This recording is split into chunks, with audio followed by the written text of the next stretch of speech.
and gentlemen, time now is 3:30. We're going to go ahead and get started. I got you. But we're close. Matter of fact, you're 5 seconds. 3, 2, 1, and now you.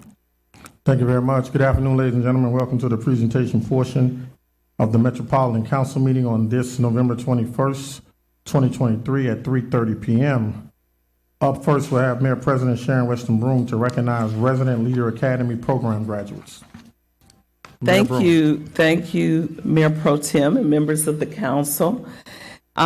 This year marked a significant milestone for the Resident Leader Academy as we proudly witnessed the engagement and commitment of 6 vibrant neighborhoods in Baton Rouge: Marydale, Cheneyville, Old South / Fruittown, Banks, Mayfair, and Brookstown, with a collective total of 25 graduates. The enthusiasm displayed by participants was notably driven by the positive reputation established through word-of-mouth endorsements from previous cohorts, reflecting the program's impact on the community. Noteworthy achievements have already been realized, with 2 neighborhoods successfully completing impactful projects funded by the $2,500 grant provided. Brookstown orchestrated a day-long health fair, which I did go to the health fair in Brookstown. They also had an evening block party. I didn't make it to the block party, nor did I make it to their captivating movie night in the park. Similarly, Cheneyville hosted a community holiday fest spanning 2 days, strategically designed to bridge generational gaps within the community. The upcoming community health fair, scheduled for December 9th in Old South, further underscores the proactive efforts of our residents to enhance the well-being of their respective communities. It is evident that this year's cohort is not only eager to undertake meaningful projects, but is also deeply invested in understanding the intricacies of community development. The enthusiasm exhibited by the participants speaks to their genuine commitment to fostering positive change.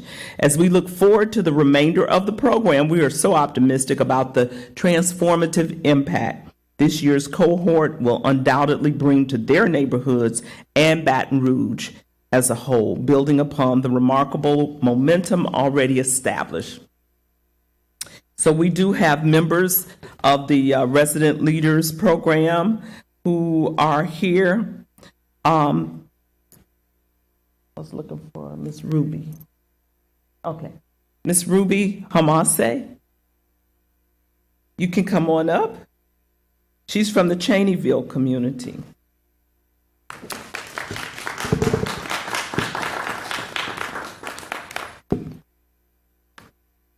Thank you so much. If you don't mind standing for a minute, we'll take a group picture. Okay. Then we have from Old South, Isaac Hammond. Also from Old South, Reverend Levert Kemp. Also from Old South, Marva Coleman and Glenda Williams.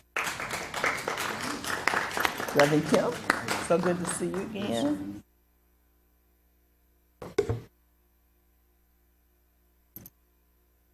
Hey, young man, how are you? Marva, right? Yep. I must have gone backwards on mine. No, Lord. You know, I would not do that.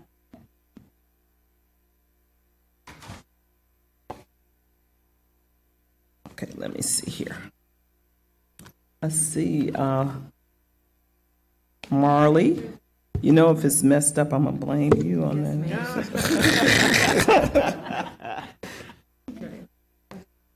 You're gonna fix it quick.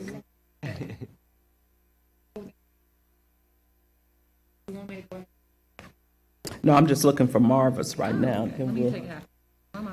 Okay.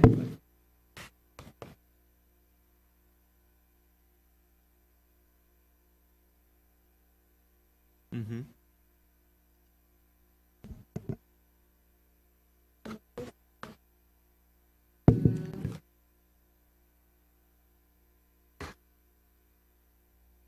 Yeah, she's on this list right here. See if I left it in my office. We're going to take care of you, Miss Marvel. You stay right there.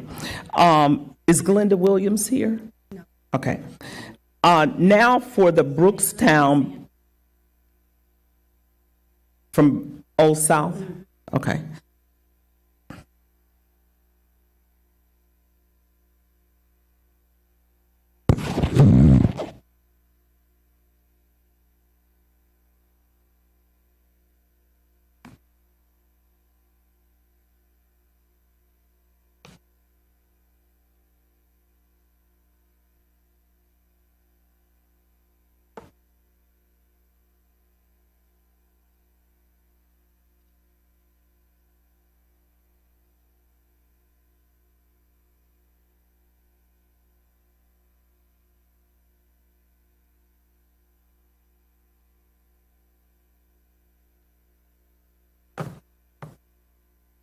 Okay.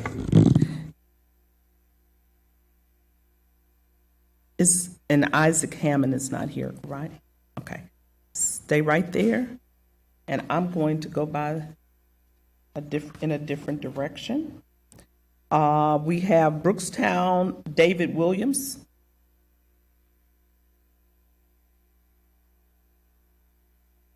Thank you, David. We have from Brookstown, Gail Lamb. Gail here? Oh, good to see you. And also from Brookstown, we have Yvette Wright.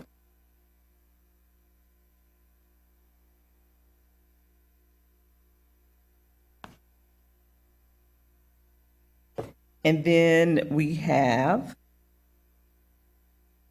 from Old South, Glenda Williams. She's not here. Then we have Anthony Thompson from Brookstown. Not here. Then we have Shawana Whitfield from Banks. Then we have Shanta Barnes from Mayfair. Then we have Hope Jackson from Brookstown. Okay. Then we have Gwendolyn Mayo from Marydale. Okay. So obviously some people got caught in traffic today and haven't made it yet, but what we'll do is when they get here, we'll be glad to honor them on the other side of the hall. And right now, I want you to please celebrate our resident leaders who are right here, who have participated in the program. And we'll be glad to take a group picture with you.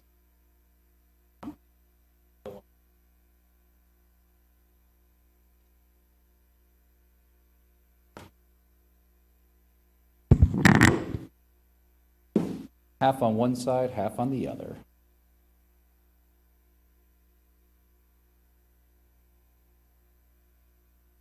Yeah.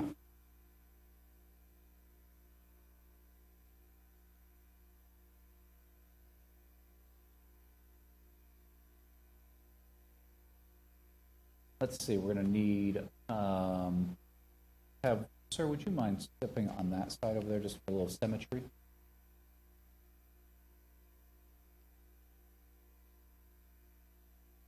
There we go, perfect, that's what we're gonna go on this gentleman first. Everyone look at the, All right, big smiles from everybody, hold that.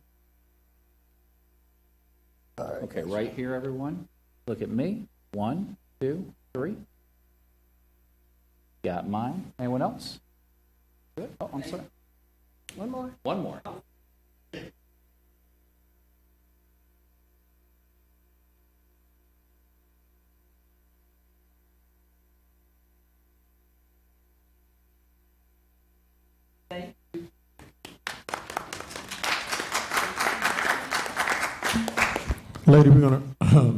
Ladies and gentlemen, this portion of our meeting is adjourned. We'll reconvene at 4 o'clock for the start of our Metropolitan Council meeting. Thank you.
Shut this black business.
All right, everybody take your seats, please. I'm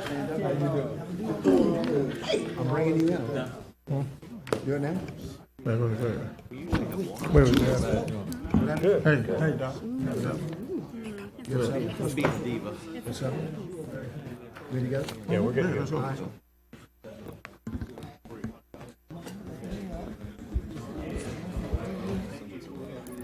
Hello, everybody. Welcome to the council chamber of East Baton Rouge Parish, the home of the Metropolitan Council, November 21st, 2023. Good to have all of you watching on Metro 21. And we want to take this opportunity on behalf of the Metropolitan Council to wish you all a happy Thanksgiving. Hope you have a wonderful day with your families as we all come together to thank God for his many blessings. At this time, here is the Mayor President Pro Tem of East Baton Rouge Parish, Councilman Lamont Cole. Councilman. Thank you very much, Dennis. Good afternoon, ladies and gentlemen. Welcome to our regularly scheduled Metropolitan Council meeting on this special Tuesday, November 21st, 2023. At this time, I'm going to turn it over to Councilmember Adams to introduce the guests, or is that Councilmember Goday? Councilmember Adams. Yes, To correct. introduce our guests who are going to lead us in invocation as well as the Pledge of Allegiance. Councilmember Adams. So I think at this time of the year at Thanksgiving, we all reflect on family and the people who are most important in our lives. And for those of us who don't live in our hometown, quite often our friends become our surrogate family. They become our family in our community. So I've invited some friends slash family to be here with us today to offer up the prayer and the pledge. I'd like to ask Marcia Palmer. Marcia is head of school at Trinity Episcopal Day School, and her daughters Ann Rose and Julia to lead us in the prayer and the pledge.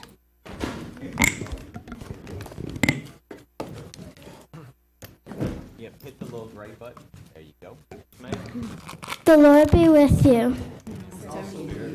Let us pray. Open my lips, O Lord, and my mouth shall proclaim your praise. Create in me a clean heart, O God, and renew a right spirit within me. Cast me not away from your presence, and take not your Holy Spirit from me. Give me the joy of your saving hope again, and sustain me with your bountiful Spirit. Glory to the Father, and to the Son, and to the Holy Spirit, as it was in the beginning, is now, and will be forever. Amen. Amen. The Pledge of Allegiance. I pledge allegiance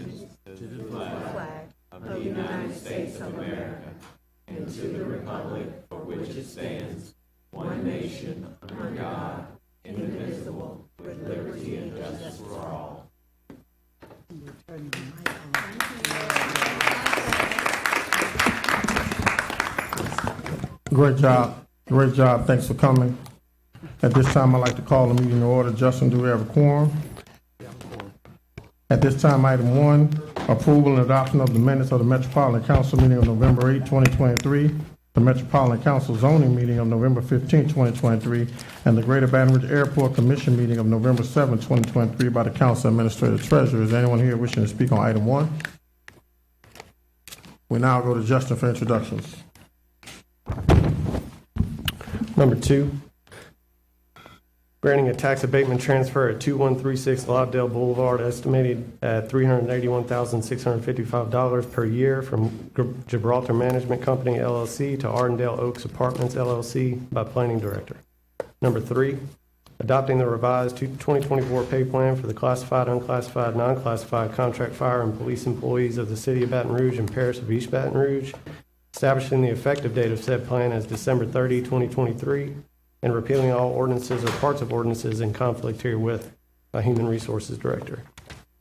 Number 4, fixing the number of employees of the Parish of East Baton Rouge, the City of Baton Rouge, and agencies to which appropriations are made, and establishing the effective date as December 30, 2023, and repealing all ordinances in conflict herewith by Human Resources Director.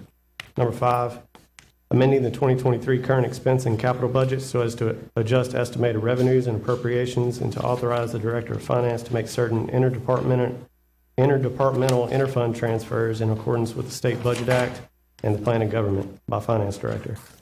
Condemnation introductions. Number 6, Morris Jackson, 9280 Elm Grove Garden Drive, Council District 2, Banks. Number 7, Joyce Jackson, 1221 Ashburn Drive, Council District 4, Moak. Number 8, Baton Rouge Multifamily Holdings, LLC, 6748 Rembrandt Street, Council District 6, Dunn Jr.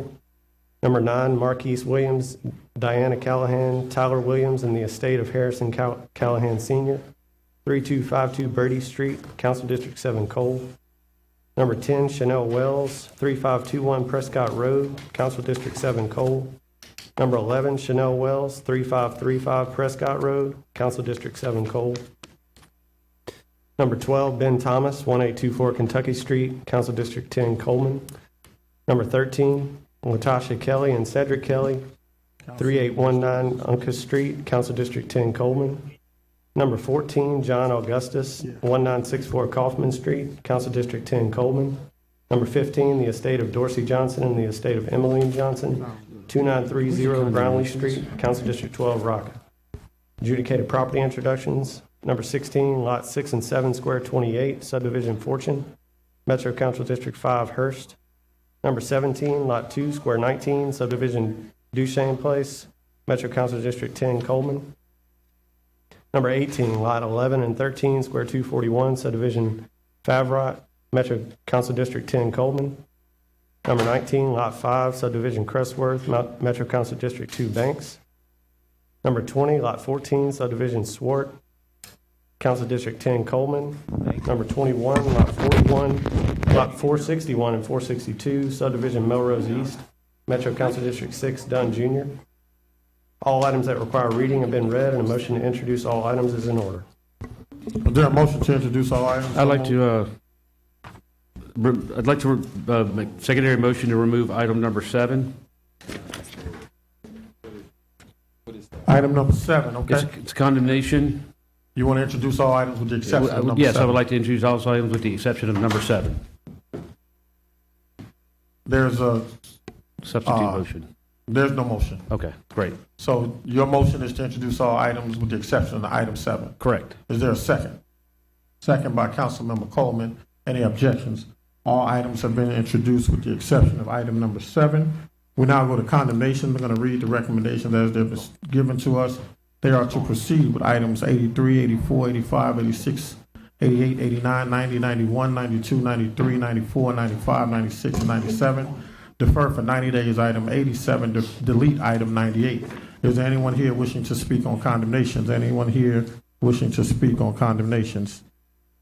All right, we go to council members. I got yours, Councilmember Coleman. I got yours, Councilmember Rocker, Councilmember Dunn. Delete 85, Delete 85, 90 days on 86, 90 days on 86. and move forward with 91. All right, Thank you. got it. Anyone else? Anyone else? Yes, sir. Councilmember Russell. Yes, sir. 30 days on 94, please. 30, no 30 days, so 60 or 2 weeks, 60 or 90 days? Just I guess we'll give them 90 days. 90, all right. You got a 60 as well. 60, I'm sorry. Yeah, 60 on 94. 60 on 94. Yes, thank you. All right. All right, I'm going to read the recommendations and the changes. They are to proceed with items 89, 90, and 91, 95, 96, and 97.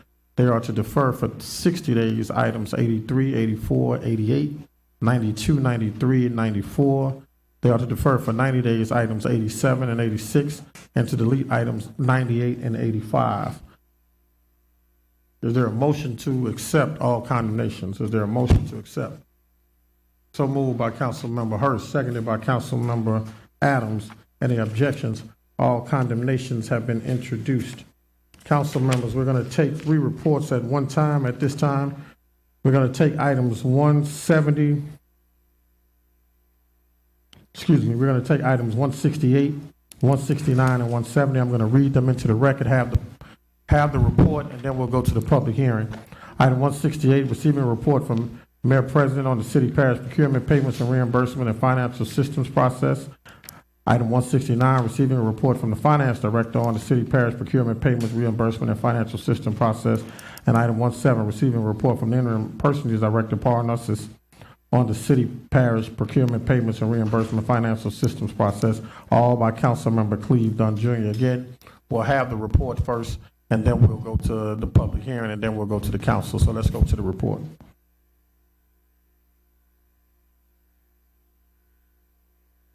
Hi, I'm Angie Savoy with the Finance Department. Angie, pull that mic down for me so we can hear you. There you Yes, go. sir.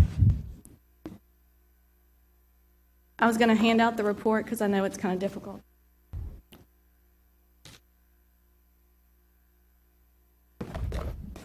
And I've actually combined both finance and purchasings in the document. Councilmember Dunn Jr., did you catch that? The report combines purchasing as well as finance in the same report. That's the one fine. that's handed out. So finance will go first and then purchasing will go after me. That's fine. On you, Angie. Okay, I didn't know if he wanted to say it. Okay.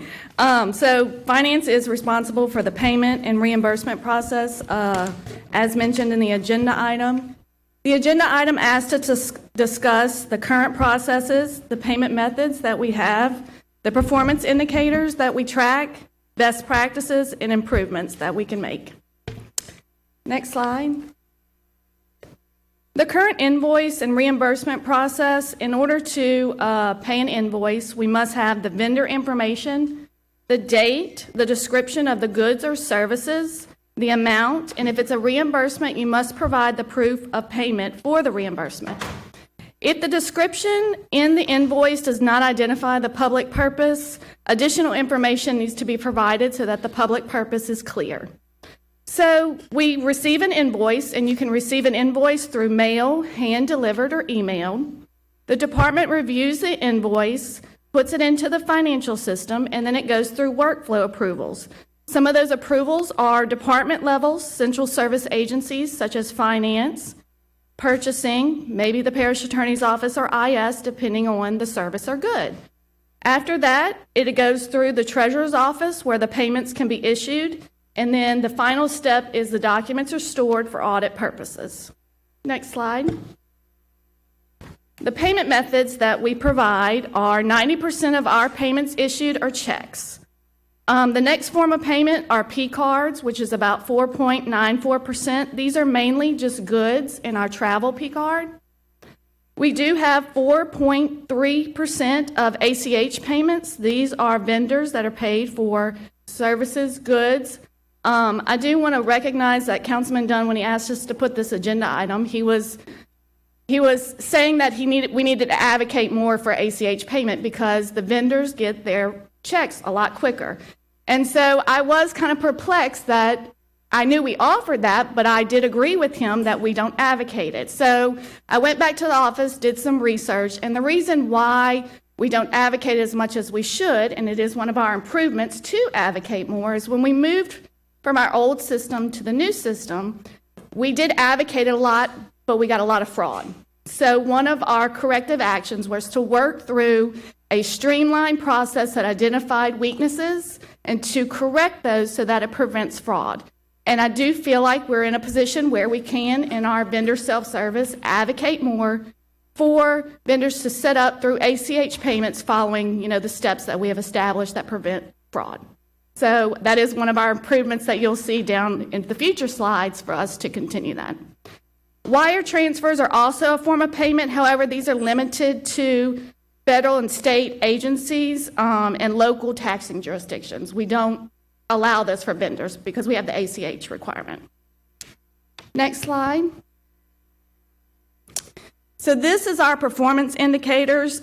We do track, IS does a great job of tracking all performance indicators from a financial standpoint, from a purchasing standpoint. And so based on the data that is currently in our system through September for 2023, we have processed about an average of 8,700 invoices in a month. So what that equates to is, if you look at the chart, the red lines are the number of invoices processed monthly. And then the blue line in the graph is the average days an invoice to entry. So what this is the invoice date on the invoice to the day it was entered into the financial system. So the user inputs a date of the invoice, and then the system automatically timestamps it for the day that you input it. Then the next performance indicator is the average days of entry to payment. So you have a day it was entered into the system, and then the day the check was actually cut, which is out about 3 days. Then the last performance indicator is a sum of both, which is the day of the invoice to the day the check was issued, which in 2023 is an average of 10 days. So if anyone has any questions, I know that was, yes, sir. I just have a quick question about the P card. I know that the community centers have them, and I see the convenience, and know that there are restrictions that are associated with it, but we do travel as council members. And I will tell you personally, I've used other forms of payment where I've had issues with getting reimbursement. And it was little Ubers or whatever we did just to make sure that we got to the meetings that we needed to do to perform the city's business. But reimbursement for me, I'll be honest with you, I just gave up on it. I let everybody, I fight for everybody else, but at that point I was like, for the value, it's not worth it. But I've had a similar issue with somebody else on my staff, which was a community center side for another reason. But my question is can council members, is there a policy where we can sign up, particularly for travel, and just stay within the bounds of the law for the city council or for whatever our purchasing is in terms of limits per day, whatever? Is that a possibility instead of having to ask for reimbursement? And I'll tell you, I've had an issue with theft.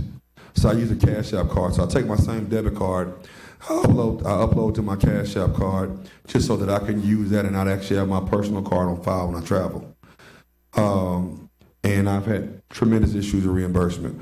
So my question is there any way we can use a city card to do the same way and just sign out like our community centers do, which technically we are still over? So it's my understanding that the council administrator has a travel card that That's one person and 12 travel. and that That is how they currently process it. That's not the answer, though. The answer is can we, not is that. See, there's a difference between policy and best practice. I think that's a discussion with Ashley, who administers that card. Okay. So, Justin, is it policy or is it a best practice? I don't have that answer currently, but that'd be something I'd have to get with Ashley on. Okay, thank you. I think as we continue this discussion, there are going to be suggestions and recommendations made that may not be answered today, but I think that's a good point that we can look into and follow up on to see if that's possible. You good with that? Yeah. All right. Yes, sir. I wanted to address the check, I guess the invoice implementation process, and then when a check is cut. It looked like 2022, it was 13 days. 2023 is averaging 10 days. Now, I've heard from a whole lot of vendors that that's not their experience. 30 days, 60 days, 90 days, some 6 months. And I want to know, who's entering this invoice? Is it staff? Is it the vendor? So currently it is staff, but one of our improvements that you had asked us to look into would be vendors going into self-service center, which is our vendor self-service, where they could actually upload the invoices. And when we got to the improvement slide, I was going to tell you that we have been in preliminary discussions with the software system that we use. It does have that functionality. We're just working through the logistics of that. Yes, I wanted to definitely make that point because I think that is one of the issues. Because oftentimes, with all the roles and responsibilities department heads and others have, paperwork may be sitting on the desk waiting to be implemented. And if that vendor can just implement that digitally, if they have that capacity, then I think that'll speed the process up and these days will be cut down. So that's one point. And I'll go to another point, but I think Councilman Hurst will want to speak on this as well. Yeah, so Eric couldn't be here today, Eric Romero. So we went through this with my staff with the, and this is for everybody, especially if you have a community center. So I said, Eric, I've been in IT for 20 years, man. There's reporting structure that sends automatic. You have to update your training. So why aren't we getting the same thing for payments? The problem is most community centers, most departments don't have it set up. And so what happens is if you put in a payment and it gets declined at some level before it's fully approved, it rejects and starts all the way over. But the problem is nobody along the way was getting notified that it was rejected. So it'd be sitting in your queue for maybe 7 to 10 days. Now, it may take 10 days to approve it once it's finally officially submitted, but it's either sitting on the desk or it's going back into somebody's queue and they didn't know. So what Eric did with my staff is he started recording the videos of training them on how to properly set up the notifications. So that's one of the best practices that he's put in place so that if something is rejected, it automatically notifies that staff member that it was rejected and what next step to take. So here's the deal. I believe we have all the solutions built into the system already. The problem is we're using 10% of a system that's meant to use 100%.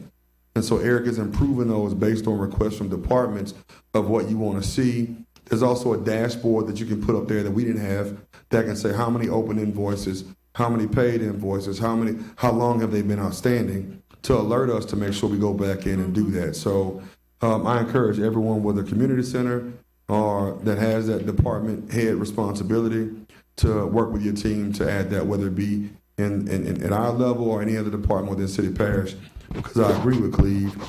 Other than sitting on the desk, the rejections have created a long cycle of resubmitting, which is correct up there, but it's 10 days after we gave it to you 20 days ahead of time. Yes, sir. And to Councilman Hurst's point, when I approached this issue, I just thought a lot of this stuff we didn't have the ability, didn't even have it at our discretion. It seems as if we're not utilizing some of the things we do have, and it may take some training and some education and some advocacy to use this. And I'm going to go back to the ACH and the wire piece. Why this is important to me, we got 90% of our payments being issued through check, 4.1% through ACH, 0.74% through wire. For a small business owner that's trying to run a business, manage payroll, and keep cash flow, you have to rip and run downtown to pick up a physical check.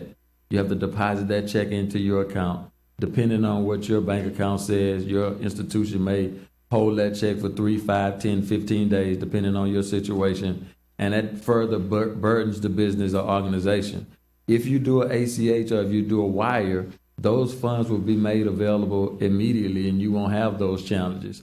So just that alone will solve a cash flow problem for a small business owner or organization that don't have a line of credit or a lot of money in reserves to float. So these are things that can help our small businesses and our organizations keep their operations moving and keep their cash flow going. So that's why I encourage it. I understand there's fraud out there, but a lot of people in the private sector utilize ACH. When we bring on the customer in my business, we don't want a check. We want an ACH or a wire. I won't even accept any checks from a client because of that issue. I think we need to encourage them. We need to educate them. I know everybody don't have access to technology, but if we can get this 90% number cut down, I think that would help the flow of things for some of these businesses and organizations. And we agree. And Do this, Andrew. Go ahead and finish your portion of the report. Let's take the questions down, and then we'll come back and then move on to the next person. Yes, sir. All right. And if you don't mind, ladies and gentlemen, use your speaker card to request to speak, please. Next slide. You can't see it on the screen, but I can see it right here. The best practices when we researched them was to measure the accounts payable performance, which the average pay cycle from the day the invoice was received and is paid out is approximately 7 days. Strong internal controls. This is to ensure safeguards to avoid misappropriation of funds, to make sure that you have the correct payment approval processes being followed to avoid anti-fraudulent claims. Updating and maintaining vendor records can save time in processing payments. Vendors should be set up in the accounting system prior to a check being issued. This helps with the delay in payment. Separation of duties is very important. An employee should input the invoice, approve an invoice, and have a payment process. And the automated payment process is definitely something that's best practices. This automates manual processing and helps reduce the time to issue a check and avoid human error. Next slide. And then some of the improvements have already been mentioned. Change management in order to change how people perceive on processing things. You can do that through data. IS is very big on using data to help change processes. You can monitor performance, continue process improvements. That's a big thing, not just looking at the data, but making the change to make the data more effective. IS spearheads a monthly working group that analyzes and processes data through workflow performance, and then it allows us the ability to target users and help us to modify workflow processes so things are done in a more timely manner. As mentioned earlier, end-user training is extremely important, especially with employee turnover. Having user manuals on our MetroNet, which is the user's internet that we have different resources out. We have manuals, checklists, videos related to our financial system, as well as our timekeeping system and the procurement that have extra resources for users to go look at throughout the year to get better training. Vendor training, purchasing does a great job with doing vendor workshops where they do how to do business with city parish. They've also started a new series of DBE certification awareness, as well as one of the things we're trying to improve upon is electronic submission of invoices. And so we did, as I mentioned, got with our financial system. They does have that functionality, and we are working through that process. Also, communication helps manage expectations. The more we can communicate, educate everyone, it helps set expectations, which then makes a more successful payment process. And that is the end of my presentation. If you have any questions, if not, we'll let purchasing go. Thank you, Ange.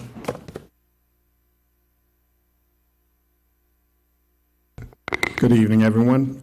Paul Narcissus, Purchasing Director. So I have about 10 slides. So first and foremost, before I go into the slides, it's always about continuous improvement. We always want to make sure that cycle times, we count our cycle times. Everyone within internal and external customers, my goal is to ensure that my team gets it out fast without compromising the law, quality, and productivity. So next slide, please. Here's a brief overview of how the flow of our processes are. We'll start with the requisition process. I'll talk a little bit much about the procurement methods, and then as well as the workflow approval process.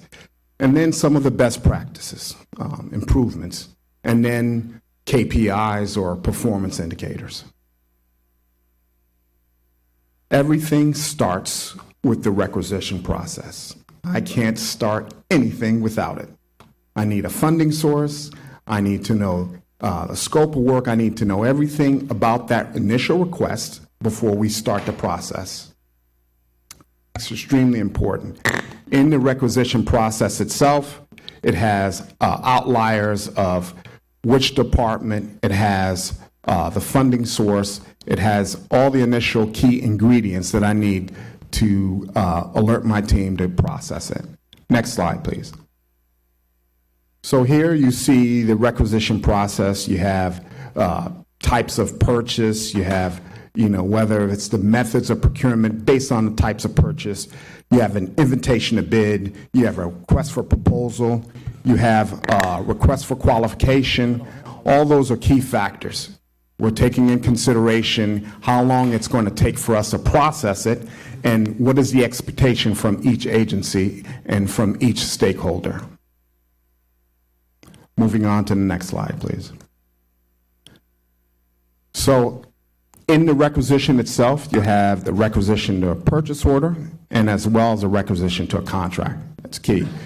Same key elements I'm looking for: Secretary of State, Certificate of Insurance, SAMs, the quotes, and the federal terms and conditions. I always tell folks I'm buying to the law. I love wearing suits, but not orange suits. So I must adhere to public bid law. Moving on to the next slide, please. So now the requisition is created, it's been completed, it's been fully vetted. We've already spoke to the stakeholder. Now it's the time for us to conduct a formal solicitation. That's where we take the information, we spend time with the stakeholder, we do all the administration piece to it to ensure that this process has been fully vetted and compliance hasn't been breached. Next slide, please. So, with all that said, I really had 40 slides, so this is a condensed version. I want to tell you some of the best practices that we already implemented. First and foremost, we're actually looking way out, forward view. If we have any expiring contracts that are up and coming, we ensure that each of them are at a 90-day threshold. I want to make sure, because it takes me about 90 days to implement and put a new vendor in place. Then we have monthly agency dashboard meetings. We're meeting with each agency and say, hey, listen, here's what we have in the pipeline for you. What do we owe you and what do you have up and coming? It just gives us a signal that we're more proactive than reactive. We've also added step 55 in the process. What does that mean? So everything that used to come to me was in step 60. And if I was a bottleneck in this process, I've actually given delegation authority to my managers to ensure that they have the same responsibilities that I have a copy of, that they can process it. This has been very, very instrumental, and I'll show you on our KPIs how that's worked. And from a compliance perspective, we're actually checking not many mistakes. It's working very, very well. Then, as Angie mentioned earlier too, we're always checking our SOPs, standard operating procedures. I'm actually vetting them frequently to ensure that our business models what we're currently doing now. What you've done in the past doesn't mean that's always the best way to do it. So we're actually always thinking outside the box and recalibrating and ensuring that all our agencies have what they need and how fast we can get their workload processed. We also have certification and staffing. SEDBE, socially, economically disadvantaged business enterprises. We're meeting frequently with vendors, having workshops. More to come. I have a vendor fair up and coming. More to come. There's a lot of things that we have coming up in the pipeline that is going to show public awareness and how important that this initiative is to the city and to myself dearly. And last thing is a document control. We talk about established templates,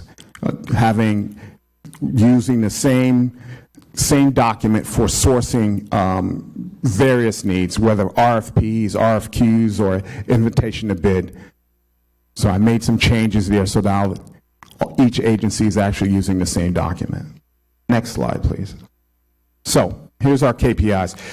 You know, what's glaring here is you take a look at 2021, the number of requisitions and the days to convert it, my team processing the workload.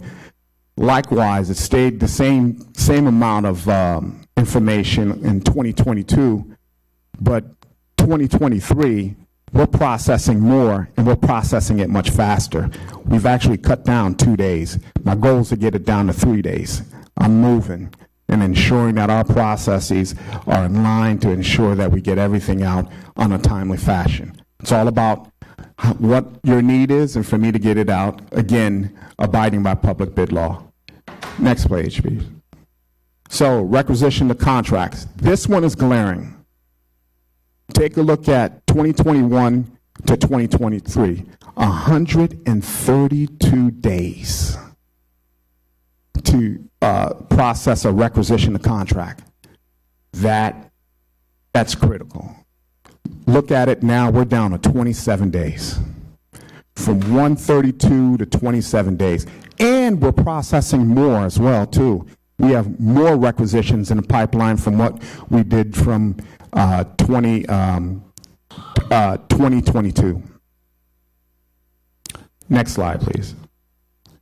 So, in a nutshell, I just got to tell you, it's all about continuous improvement. Each team member is being trained. They're also getting further training outside. We're also doing a lot of knowledge sharing. We're meeting much more frequently to understand what's in our pipeline, what's our workload, so there's more interfacing. I have to tell you, I'm very fortunate to lead this team, but we're going to continue to push. Council members, if you have any other questions, please let me know. Thank you. Any questions? Thank you very much, Paul. At this time, we're going to have a public hearing. Is there anyone here wishing to speak on items 169, 68, and 70? 169, 168, and 70. Anyone wishing to speak on the items? Come down, state your name and address for the record, please.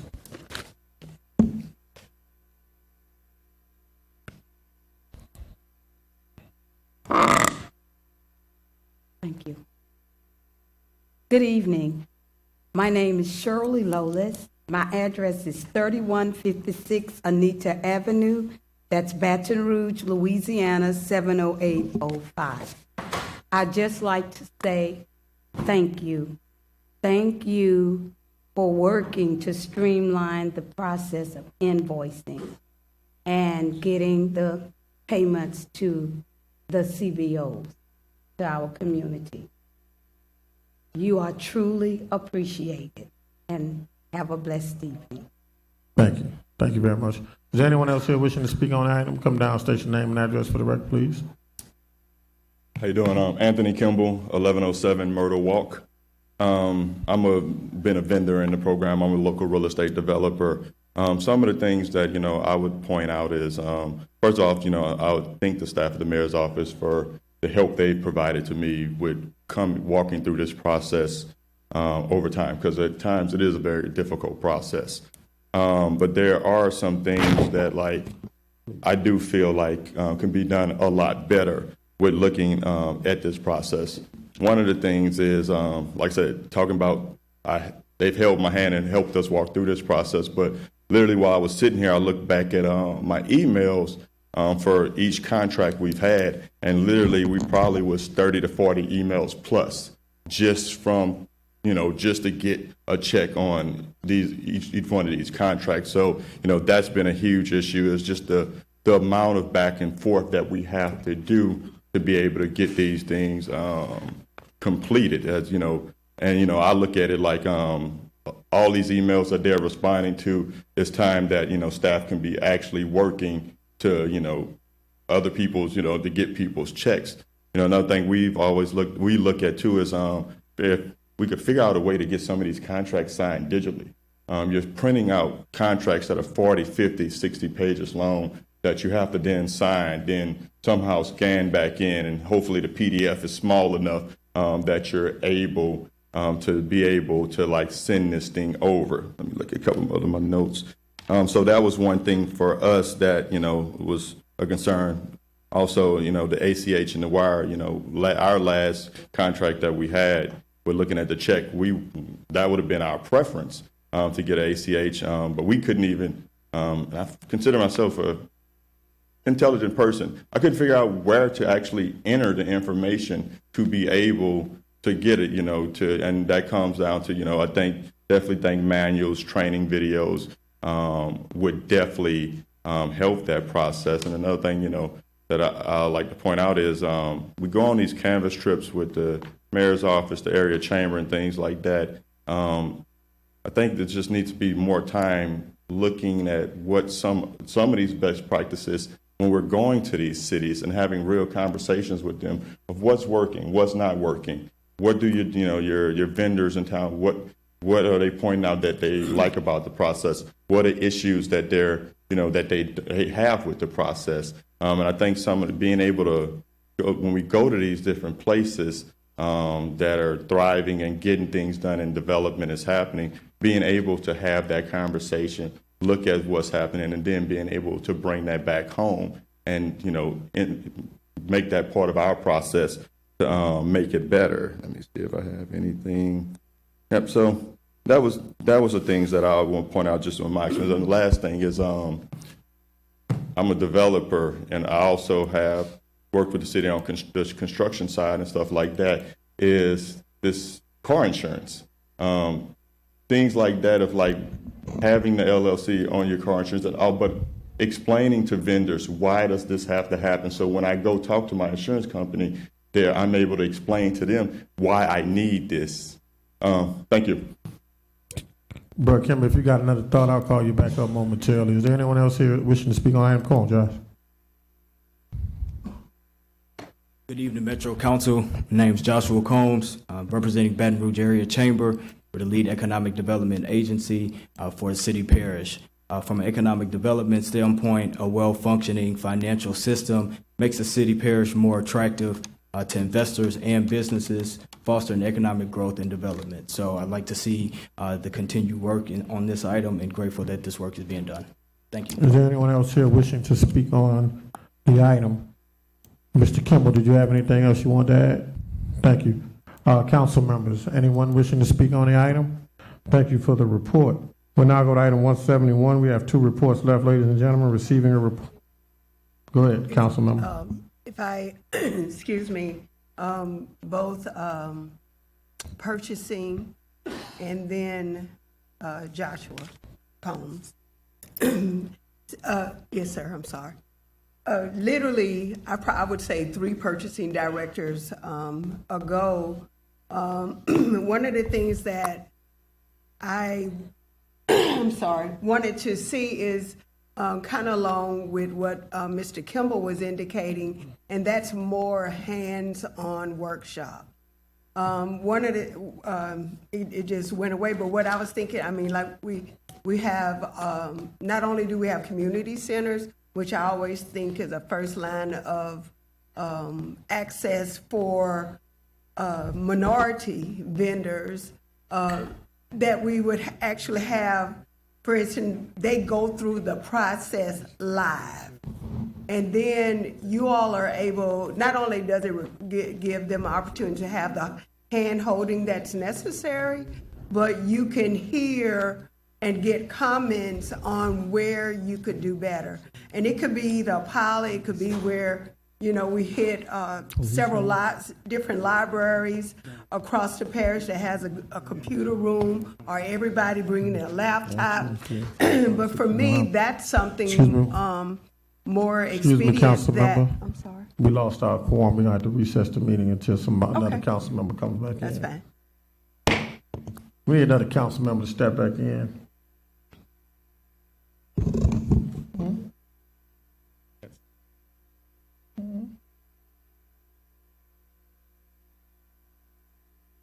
I don't know what we do at this point.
Andy, can you come to the mic?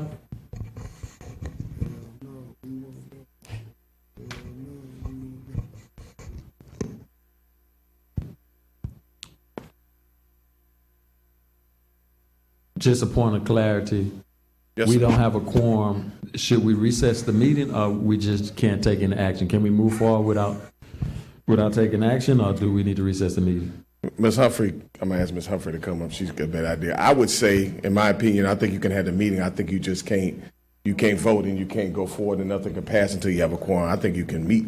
All right, well, we but have you these can't take reports any going action. on. but I would ask is that that we right? go ahead and finish these reports. Is that right? Let's get a legal opinion. Is that your legal opinion that we can Yeah, I move want Ms. forward with Humphrey the to item? confirm that. We just can't take any Yeah, action? you definitely can't take any action. Correct. So we have had boards that have still, I don't want to say conduct a meeting, they've addressed, So this is not an action they've addressed item, so- items, but they just didn't take any action. This is not an action item, so go ahead, Paul. Yeah. Go ahead, Paul. Oh, Go ahead with your questions. I'm gonna bring, Paul, you come back to the mic. Okay. okay. So that is just a recommendation, but if sooner than, I know after the holidays, if we could like literally, if at all possible, begin to put out a schedule by the end of the year where people can, or either a pilot or one at a time, but just where it's live action. And I think it would go a great way in seeing where there may be kinks, where it's more consumer friendly. So that's basically is more of a comment and a recommendation. And to Joshua Combs, please. Did you want to comment? Okay. Yes, Councilwoman Banks, thank you for the call out. So it's in our strategy plan for next year. We have internal and external. I'm also working on redesigning the website. It's not user-friendly. There'll be more training manuals, so we've already discussed, and so I've been staffing up to get there. So there'll be something out for the public to see, sessions throughout the entire year for next year. In regards to the training manual, should you have at least one pilot, maybe what I'm suggesting, before you do the training manual?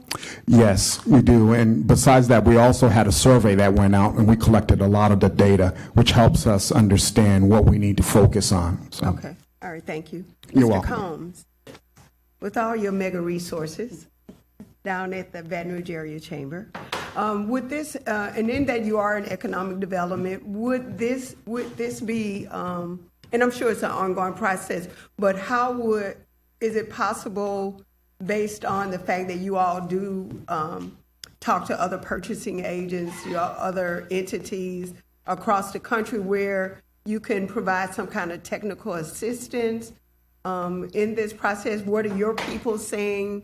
I know I just heard Mr. Narcisse said that they have done a survey, but do you think that it would be something that would be helpful in this process from your members as to what we may need to do as well? Potentially, I could see where further discussion could be had.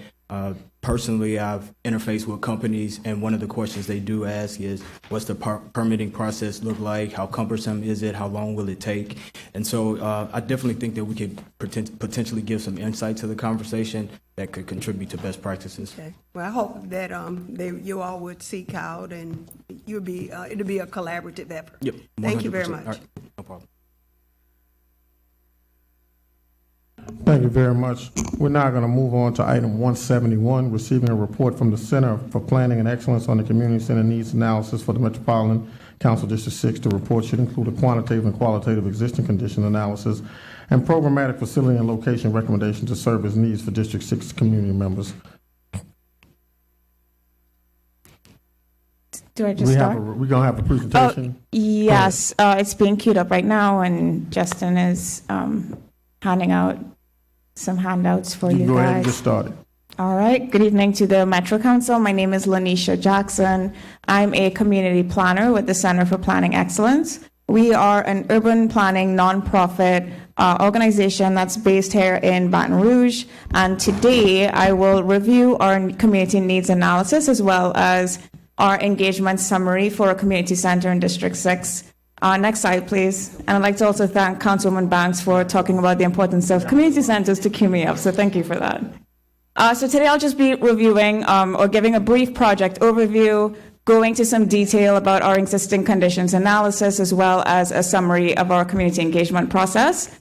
Provide some of the programmatic as well as location recommendations that we received based on our analysis, as well as what we heard from the community, and then briefly talk about some next steps. Slide, please. So District 6 is currently experiencing some demographic shifts. Historically, it was left out of the last round of federal funding for a community center because it was considered a stable community. However, with these shifts and the development of the Amazon Fulfillment Center, as well as the Cortana Corridor Economic Development District, a community center was identified as one of the 4 tiers of projects that could really help provide some first of all, an emergency shelter for nearby residents, as well as an accessible hub for services and programs and engagement as well. So to ensure that this center can really speak to the needs of some of the community, Councilman Dunn worked with the Center for Planning Excellence for us to conduct this existing conditions analysis as well as some engagement so that we can really get a clear understanding of what some of those community needs are and really understand what the community's vision would be for this community center. So for this project, we also worked with the BJL group, so they will be managing construction of the community center throughout the entire process, as well as WHLC Architects, so they will be designing the community center, and also special thanks to the Huey and Angelina Wilson Foundation, as well as the city parish. Next slide, please. So the existing conditions analysis, next slide.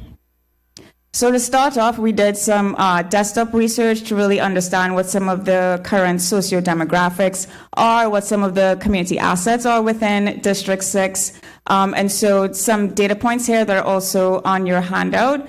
Currently, the district has about 25% of the city parish's population, which is about 57,000 residents.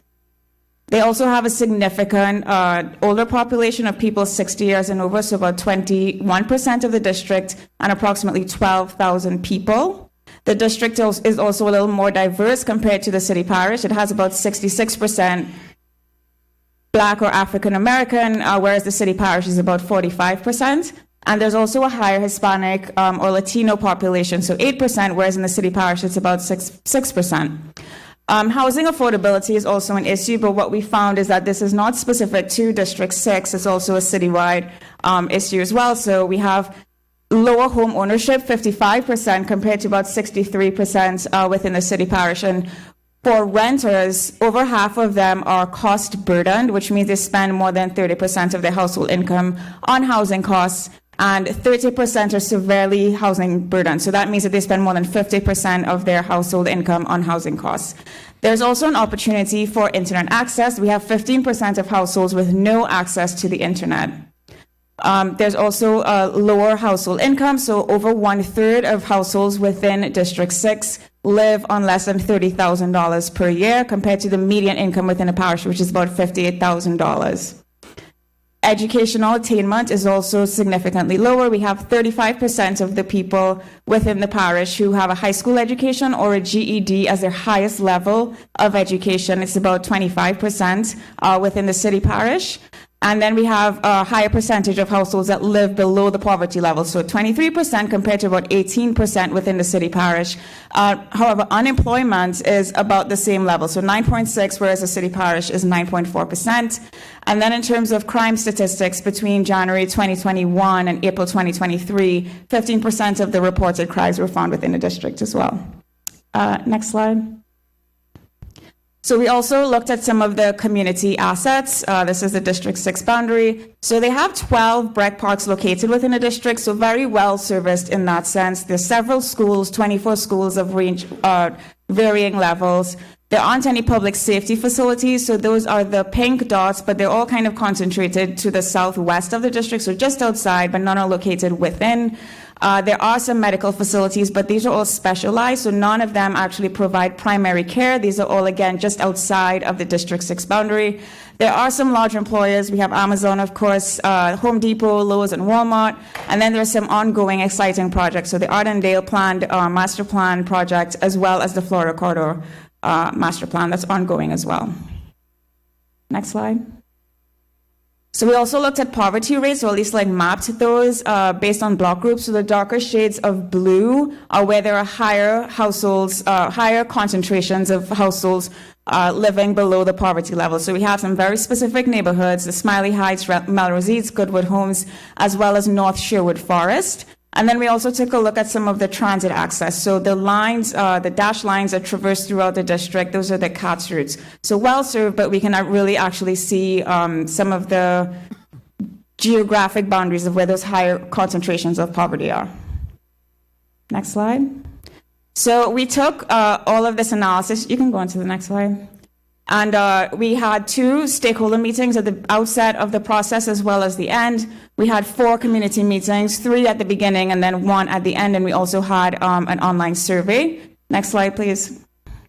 So what we did is presented all of that data that we did, and then also took a look at some of the general services that are provided in community centers and showed those to the community and asked them to vote which ones they would like the community center in District 6 to provide. So you can see that some were really, really popular, while others maybe not so much. We also provided space and room, so if we did not provide something, people were also able to let us know what they would like to see. Next slide. So these are some of the original results that came out, or the preliminary results that came out of that process. So definitely social services and assistance. Again, all of these generally track with some of the data points that we assessed.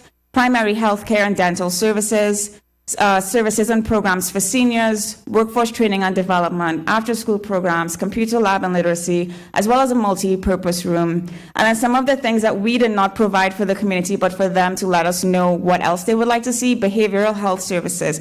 I thought it was really interesting that while we did not assess that in terms of our analysis throughout our stakeholder, students, as well as community meetings, behavioral health actually came up as one of the highlights that people insisted was one of the things that they would like the community center to provide. So of course, trade training for high school students, a small business center, as well as event rental space. Another thing that we found is fostering community engagement, as well as space for community cohesion was another main point that we heard throughout the process as well. Next slide. So for those folks who were not able to attend the community meetings in person, we also, of course, had an online survey. We had 148 survey participants, and that is not normal for people who participate in surveys, and I think it's just kudos to Councilman Dunn and his reach within the community as well to get these folks to participate in the survey. So who took the survey? 61% of them live in the district, 11% of them own property, most of them were female, most were over 35 years old, and 3/4 of them were Black or African American. Next slide. So what we heard, I cannot see these, but we asked people what kinds of community services they would like to see. And going off of memory, because I can't see it, I know behavioral health. Is there anything closer? Oh, thank you. Counseling and mental health came up as the first. Counseling and mental health, again, came up as the first without any kind of prompt, without any kind of, this is what we've seen in the community so far, followed by social services and assistance, a food pantry, which was also interesting, and then, of course, primary health and dental services. And some of the other things, again, we provided space for people to let us know what they would like to see, and they all basically tracked with what we heard at the community meeting. So business services, legal services, high school counseling, etc. Next slide. So in terms of programming, what we found was jobs and workforce training. Again, not surprising. Recreational classes, so different things like gardening or baking. Computer literacy is also another that came up a lot, as well, again, as GED classes. Next slide. For senior services, we asked specifically for the seniors, what would you like to see? Fitness classes, although it did not track necessarily in the community meetings, those online really wanted to see that, followed by transportation, as well as daily meals. Next slide. In terms of facilities, a multi-purpose room or gymnasium really trended well, followed by community kitchen or computer lab, game room, and didn't necessarily get a lot of variety in terms of other types of facilities that people would like to see. Next slide. So we also disseminated a survey specifically for the students within the district. This was disseminated via the East Baton Rouge Parish school system. We had 115 students participate, which again, great participation. And so we had 30 schools represented. Most of them were from Sherwood Middle. They were between the 7th and 10th grades. We had a little more diversity in terms of this participation. So 66% Black or African American, 15% Hispanic or Latino, and 7% white. And also most of them live within the district. Next slide. So we streamlined these survey questions a little bit. We wanted to ask them specifically, do you engage in after-school activities? And if so, what do you do? If there was a community center, how would you get there? And where would you like it to be located? Next slide. So this was really interesting. 64% of the students who attend school within District 6 do not engage in after-school activities. So school is over, they don't have any activities to keep them occupied. Those that do basically engage in sports. So it's football, basketball, track and field, dance, band, choir, and tutoring. So not necessarily a wide array of culturally enlifting activities, just very, very streamlined after-school activities. Next slide. So we asked them, if there was a community center, what would you like to see? Of course, sports trended the most, I think, basically because this is what they know, followed by tutoring. So, of course, that's really good to see because they're interested and engaged, followed by things like arts and crafts. It's interesting to see counseling, again, and mentoring trend pretty highly as well. And then in terms of other things that were not provided as options, so business courses, piano, conservation, I'm not really sure what that means, but again, definitely an array of interests that are located within the district. Next slide. So when we asked how would you get to the community center, almost 60% of them would have to have someone drive them. So again, another opportunity here to provide specific transportation to get students to the center. Councilman Dunn has mentioned working with CATS to maybe get a specific route to get people to the center, but definitely a service opportunity here, followed by taking the bus. Next slide. So overall, summarizing our analysis, our engagement, our online and student surveys, these are what we think would be the most important priorities, programming services that would help meet the needs of District 6 residents. So again, social services, mental and behavioral health counseling, senior support services and programs, training, so things like workforce as well as computer literacy, after-school programming, and a multi-purpose room or gym. And then for after-school activities, of course, sports, because this is what they said they wanted, tutoring, fitness classes, as well as, of course, transportation to the community center. Next slide. So In our first round of engagements, we had several boards that provided images, or the map that I showed you previously, of the assets within District 6, as well as the where the pockets of poverty were. And so we had those pieces of information available, and then we also had this third board that showed transportation access, and then we asked folks, where would you like the location of the community center to be? So what we have on the left is where people originally selected, mostly in the Cortana, Villa Del Rey community, as well as the North Sherwood Forest. The old Albertsons building was specifically identified as a potential site. And then what we did on the community online survey, we divided District 6 into several areas, describing what communities fit within those specific boundaries. And it was interesting. So online participants selected the Broadmoor community, which is below Florida Boulevard, community, the online community survey, as well as the student survey. So I think there's two theories as to why that is. One is because the people who took the online survey, and this is the councilman's insider knowledge, they were mostly from the Broadmoor community. And so, of course, they would want the community center located somewhere near to them. And secondly, because they did not also have that additional information of where the pockets of high concentrations of poverty were, et cetera. And so just not having all that information, they weren't able to make a more informed decision. Next slide. So what we did in our second round of engagements, we eliminated areas where we knew the community center absolutely would not be located. So we know that it's not going to be below Florida Boulevard, and only provided 3 areas. So west of Airline, the Cortana Del Rey area, as well as the North Sherwood Forest community. And so as you can see, the results of that second round of engagement, most people now having most of or all of the information selected the North Sherwood Forest area. Next slide. So in terms of next steps, all of this information has been packaged and delivered to the councilman, as well as the project management group and the architects. And so I believe they're working on site selection and moving on to design and programming as well. And I guess as long as nothing has changed, construction is anticipated to be completed by May of 2025. Next slide.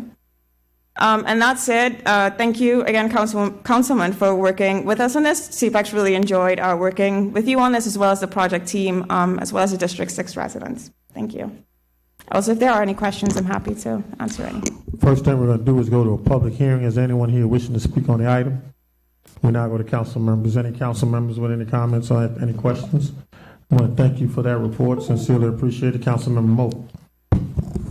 Yeah, just a quick comment. I have a great presentation, very informative, but I wanted to commend Councilman Dunn walking through this whole process and seeing this come from start to finish as far as building a community center in a district and everything. I think, even though I've asked you several times as far as steps, you've always been up to date on it, very public and everything about it, and especially with the presentation, but I just wanted to commend you on the process of getting this done. Thank you very much. We're going to move to item 172. There's a request to defer this item. You want to say something? Go ahead, Cleve. Thank you, Councilman Moak. I want to also thank all of my colleagues for supporting the Cortana Corridor Economic Development District and the Community Center.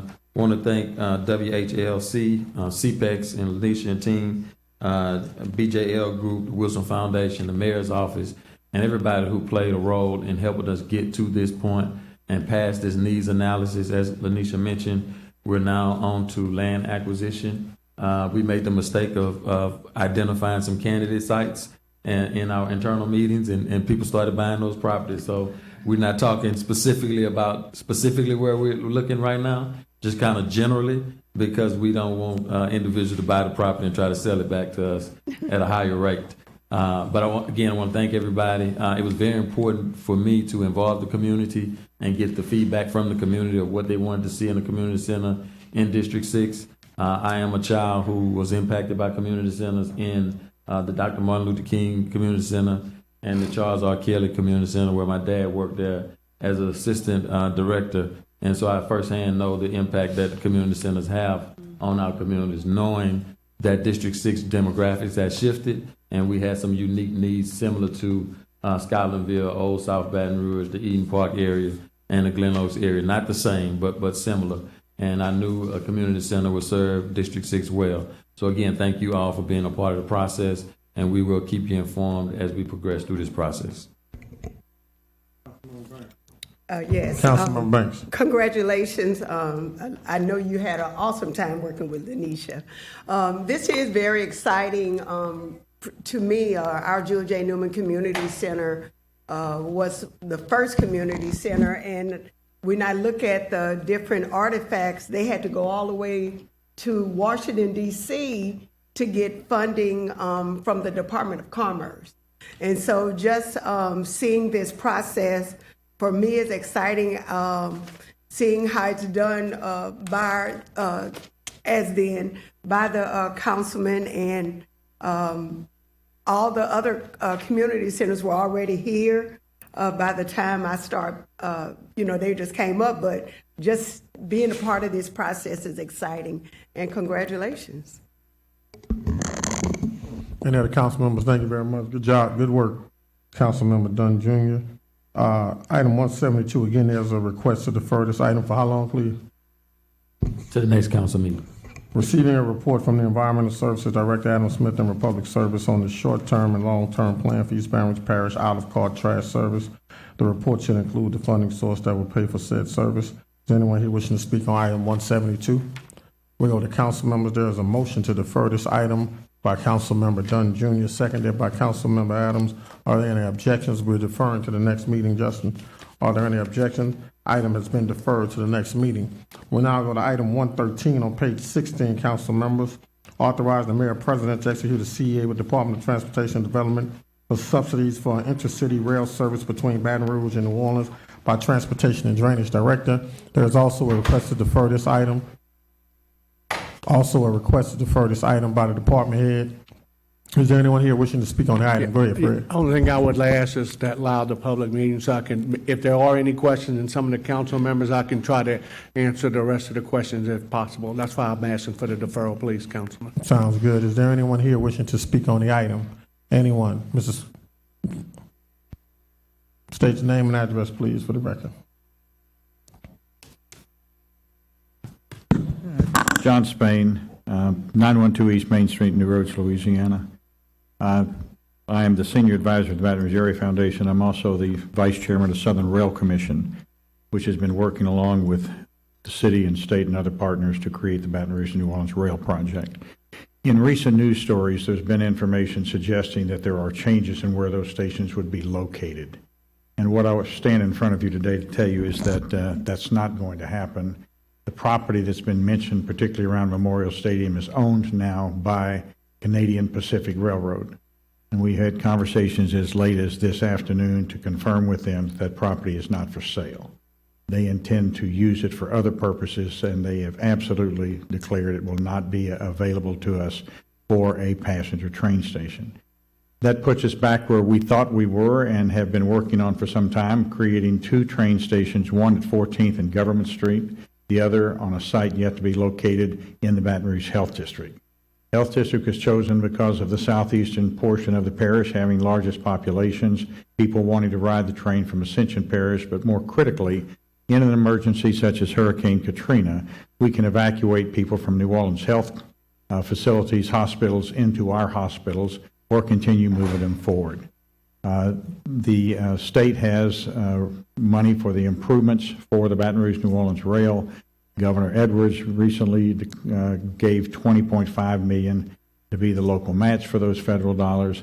And you may have seen just 2 weeks ago, the governor rode a train from New Orleans to Baton Rouge and signed an agreement between Amtrak and the state, which says this passenger service from New Orleans to Baton Rouge will start. I should point out to you that it's the first phase. The long-term plan is to connect Dallas to New Orleans. And once Baton Rouge and New Orleans is placed, the Southern Rail Commission is going to conduct further studies to look at Baton Rouge to Shreveport. So I just wanted to clear the air as to where these station locations would be, answer any questions you may have, and bring you up to date on the project.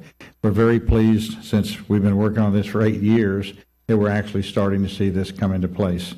The final thing I would tell you that the East Baton Rouge Parish Redevelopment Authority in 2018 did detailed work that define the location of those stations. This isn't another organization. This isn't BRAF. This isn't Southern Rail Commission. In 2018, your redevelopment authority did an extensive study that identified the potential locations. I'm going to have copies printed and delivered so each one of you can have a copy of this. If you have any questions, I'd be welcome the opportunity to sit down and talk to you and answer any questions you may have. Thank you, sir. Thank you very much. Is there anyone else here wishing to speak on the item? Anyone else wishing to speak on the item? State your name and address for the record, please. My name is Phil Fetterman, and I live at 11442 Sheraton Drive here in Baton Rouge. When I look at this issue here, I look at it's an issue of sustainability. Is this really sustainable? Because I have experience with trains. I've been involved in operating a commodity train. I've also been involved in constructing a 100-mile train operation, and I've ridden many trains throughout the world. Trains really work best when you have a high-density population. We don't have high-density population. This is not like Tokyo, where you can get on a train and you can if you miss one train, you can get another train in another 5 minutes or 10 minutes. As I understand it right now, there's only one round trip a day. So the proposal has been made where we can transport people down to New Orleans. They can take the train to the airport. I fly throughout the world. And when I fly, I typically go out of New Orleans. And when I go out of New Orleans, I might have to leave, because a lot of my flights leave at around 7 o'clock in the morning. I leave home at about 4:45. I get down there, I can check in. That means the train, if I took the train, because if you use Hammond as an example, it takes 2 hours and 40 minutes to go from Hammond down to Union Pacific Station in New Orleans. Okay, that means you would have to be running the train starting at 3:30 in the morning. Are people going to be doing that? The proposal has been made, well, people can take the train and ride and go down to the process plants, Baton Rouge to Gonzales. Will people really do that if it's only one trip a day? So I think we got to be looking at this. We have other priorities in this parish that I think take a higher priority, and it really boils down to where do we best spend our dollars. We've got priorities with drainage, huge drainage issues that are not resolved. We have crime issues and things like that. So I think we got to go back and take a look at this and where is the parish really going to go? Thank you very much. Thank you very much. Is there anyone else here wishing to speak on the item? Council members, go ahead. Council members, you should have received one email comment in opposition to this item. Council member Banks. Yes. I absolutely have no problem with the state making an investment with the Baton Rouge and New Orleans passenger rail, but I do have a problem with the city of Baton Rouge investing in its own demise. First of all, when I think about transportation, I think about the fact that it's supposed to be an advancement of all kinds of investments. I think that when you look at the fact, just as what the issues that we have with the Baton Rouge Health District, it's the inequitable dispensation of resources. I believe, and if you go back to the civil rights movement, transportation was one of the main elements when during the civil rights, and it remains that today. Transportation is supposed to be something that touches where anyone lives, where anyone works, play, go to school, work. And if you think about from Baton Rouge to New Orleans, from the Baton Rouge Health District to and South 14th, we are only giving those opportunities to the elitists. Transportation is supposed to be a vital role in shaping human interactions, economic mobility, and sustainability. And so what you're dealing with is a segregation of people in the South that will have a playground of transportation. However, further leaving out persons that live in the northern part of the parish.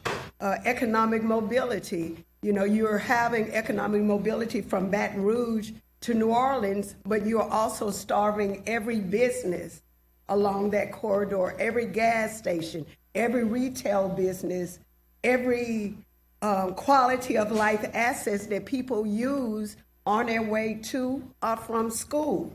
Sustainability, I personally have not seen any investment that we've made in any Baton Rouge area foundation project that has benefited the entire community. I think one of the worst investments that we ever made and was brought before the taxpayers is the Bridge Center. It is nothing like what was introduced, and it has not been something that has served us well. If you look at the history of rails all over the country, eventually they need the taxes.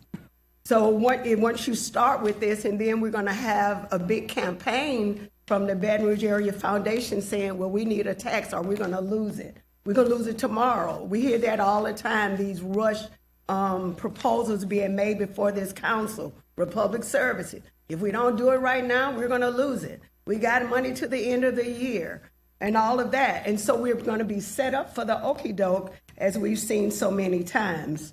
Access to opportunities is supposed to be a key component, especially when you're dealing with public transportation that addresses poverty, unemployment, equal opportunity goals while ensuring access to health care and public services. I do not see where a trail from Baton Rouge to New Orleans will get in any way help people in everyday life. All people, when we deal with public transportation, it's not just one part of the community. It's just not people that work in New Orleans. It's supposed to serve everybody or have the potential. And I have not seen that there's a survey which indicated how many people from one end of this parish to the other that will utilize this form of transportation. Transportation is supposed to be equitable. We already know just by the location that is not equitable. You know, it's not consistent with the goals, again, of the larger civil rights movement and environmental justice. So you're going to have people in the northern part who are still trying to drive to work, and they're having the car fumes, but then you have this mode of transportation where the other side, they're going to have clean transportation. Transportation is basic to many other quality of life indicators such as health. We already have a shortage in the workforce development of East Baton Rouge. So if you're having people in the healthcare industry and we need them here, what's the point of advertising Visit Baton Rouge and Baton Rouge as being a great place to work if we so easily are able to shift professionals in healthcare, education, employment, economic development, access to municipal service, residential mobility, and environmental quality. We are selling our own selves out, and then we're going to pay for it. Yes, please. Again, this also, if there's someone, it will actually shift more so a residential segregation that we already have, the north against the south. This is an extra asset in the northern part of the parish, where persons that may want to live in central Zachary, Baker, and the northern part of the parish will be hindered because they will not have access or easy access because they don't live in the Baton Rouge Health District and they won't live near South 14th and Government. So again, we're once again segregating our community after saying that we want one Baton Rouge. The other thing is transportation investments, enhancements, and financial resources have provided advantages for downtown. And while those same things have continued to cause the person in the northern part of the parish to be disinvested, this is no different from the 3-mile thing that we have from downtown to LSU. It's no different. So we're not going to go 3 miles from downtown to LSU. We're going to go 3 miles. We're going to go several miles to the Saints game, to the Pelicans game, to all those assets. And then we are selling ourselves, and then we're going to pay for it. We are screwing ourselves, and then they want us to pay for it. That does not make sense to me. The example that was given as it relates to the timeline. If it takes 2 hours, I think he said from Mr. Fetterman from from Hammond and New Orleans, and we just had, I think a week ago, we just talked about the time change from Baton Rouge to DC being at 6:30 needs to be to 7:30 because it was too early for people. So imagine us having people having to get on a train at 3:30 to go to work. It won't happen. We just not built that. We don't have the density. We are very, our community, if you're on a train in New Orleans once a day and your school calls you to pick up your child, that's going to be the last day you ride from Baton Rouge to New Orleans. If you have a mama that's sick or a dad that's sick or any other family member that you got to get or may have an emergency, that's going to be the last day that you ride the train. This is segregation. Again, this is going to produce additional segregation. Then when it doesn't work, they're going to be coming up before us, talking about we need to do a tax, or we're going to lose this wonderful service. And it's foolishness. Now, at the Baton Rouge Health District, more importantly, the Bridge Center, shame on me. But I will not be voting for any more because then, shame on them. But I'm not going to be supporting anything that is crazy from the beginning, but then it's going to be shame on me. Thank you. Councilmember Dunn. Thank you. Let's first say that we know that this is John's dream project. He put a lot of effort into it, been working on it a long time, and I understand that. I don't disagree with the project entirely. I just disagree with the current design. I thought Councilwoman Banks made excellent points about eliminating or not including access to North Baton Rouge, and I think it definitely needs to do that. For one reason, for just reaching that community, but also to reaching the airport. As you guys know, I've served on the airport commission for quite some time. When you travel around the country, when you see robust transportation, you can get off a plane at an airport, get on a train or tram, and access a city. That's the model that you see around the country. This is not that model. What I think this does with accessing this train on 14 in the Health District, it cannibalizes the Baton Rouge Metro Airport. We're currently leaking 60% of our customer base in the Baton Rouge region to MSY right now, to the New Orleans Airport. If this is done in its current state, we'll leak 95% of our customer base to New Orleans, and we will lose the Baton Rouge Airport. We will lose that convenience. And John is one who don't think we need the Baton Rouge Airport. He think we just need to rely on the New Orleans Airport. Now, correct me if I'm wrong, John, and I'll allow you to do that. But I think this current model cannibalizes the Baton Rouge Metro Airport, and we need to make sure that this train does extend farther north and does connect with the Baton Rouge Airport. If we can do that while we're deferring this and talking about other plans, then I can support it. But in its current state, I cannot support it. And what we need to realize, to Councilwoman Banks' point, this agreement, and Fred and John, correct me if I'm wrong, basically gives the responsibility of the city parish to cover the maintenance of this facility. So we're going to pay the upkeep and maintain this facility while it kills our airport. I cannot support that. Councilmember Moe. Thank you. So one of the things that keeps coming up is talking about the different stops and everything else. And look, if you get rid of the 14th and Government Street and maybe start at the airport, maybe one stop at the Health District, but that's stretching it for me. Just yes or no, if we started at the airport, does that cover North Baton Rouge? Is that considered covering North Baton Rouge? And the reason I say that is, if we talk about a North Baton Rouge stop, an airport stop, a 14th and Government stop, a Health District stop, I'm getting in my car and driving to New Orleans.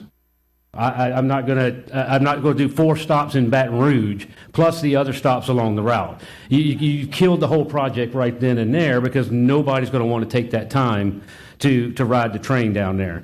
I've had discussions today with people And look, I'm looking for every reason to support this. I think healthy options are for great growing cities. I look at Houston and Dallas, and I know we're not that large. Look, I'm one that thought the tram that was going to go downtown to LSU down Nicholson, I thought that was a great idea. That was going to go forward. I envisioned certain ideas and everything. And then I heard it got killed because it didn't include enough in North Baton Rouge. Well, what's to say after all this time that North Baton Rouge wouldn't have been included in that right now? What's to say that we start this process with the plan to include North Baton Rouge? Is there trails or rails already there? I'd be all for starting it at the airport. Start Baton Rouge Airport, end at New Orleans Airport. Cover Baton Rouge. But the multiple stops, that's something I think that would kill the process during the thing. The other thing that I've been looking at with this is, and maybe I've missed the meeting, maybe I've missed the calls, but has anybody sat down with the Metro Council or the members directly and talked about this whole process and plan and everything that's going to happen in this? I would like somebody to describe the whole process from a start to finish. What time are the leave times? Is it going to get to New Orleans for people in time to go to work, in time to get Ubers to get to whatever facility they have to get to? What improvements? If we do these improvements at a city parish cost, and 2 years down the road, you've got 4 or 5 people riding it every day, and it's not cost feasible, and they end the service, or now are we stuck with these facilities that we're going to have to do something with? Has anybody talked to the incoming governor? You can say that this is something that was passed by Governor Edwards, and he did this with the funding and so on and so forth. But understand, we was in that same boat, from my understanding, we was in that same boat with the tram that was supposed to go from downtown to LSU. Everything was set to go, and this is not a disrespect to Mayor Broom. She made a decision. She's the executive of the city of Baton Rouge, and the whole thing got canceled, because you had a change of administration. Have we talked to the new governor and ensure that we have these facilities before we dedicate or not facilities, but the funding, before we dedicate our funding and everything? And the last thing I can focus on is, it's people.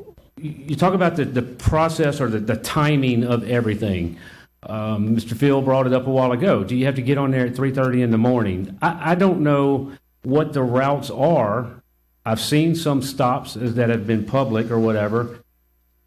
It's been said that this could take a 2.5 hour trip to get to New Orleans. And again, the only way this is going to survive is if somebody looks at this and says, I can do this more efficiently than taking my time of getting in my car and driving to New Orleans. And even if that's a day trip to do business down there and then catch the train to come back, it's got to be efficient, and the timing has to be there. And I haven't got any of the direct conversations with it. Maybe I missed it.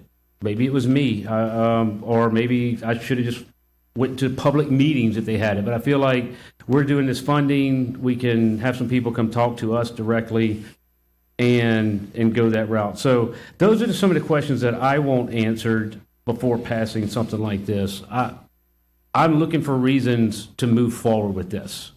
I just don't have everything that I need right now to do that. So, Councilman, I will say that, I'm going to be that responsible person to do that. I did not get the actual agreement from DOTD until late last week, that for me to be able to forward that on to the council to be sure they understood how we're going to actually operate the facility itself. And first, let me say that, and I don't ever want anybody to think that federal dollars or our tax dollars, we do that, but I mean that we do have raised grant funds, and the council is going to approve or would approve those grant funds to be able to use for this facility to construct.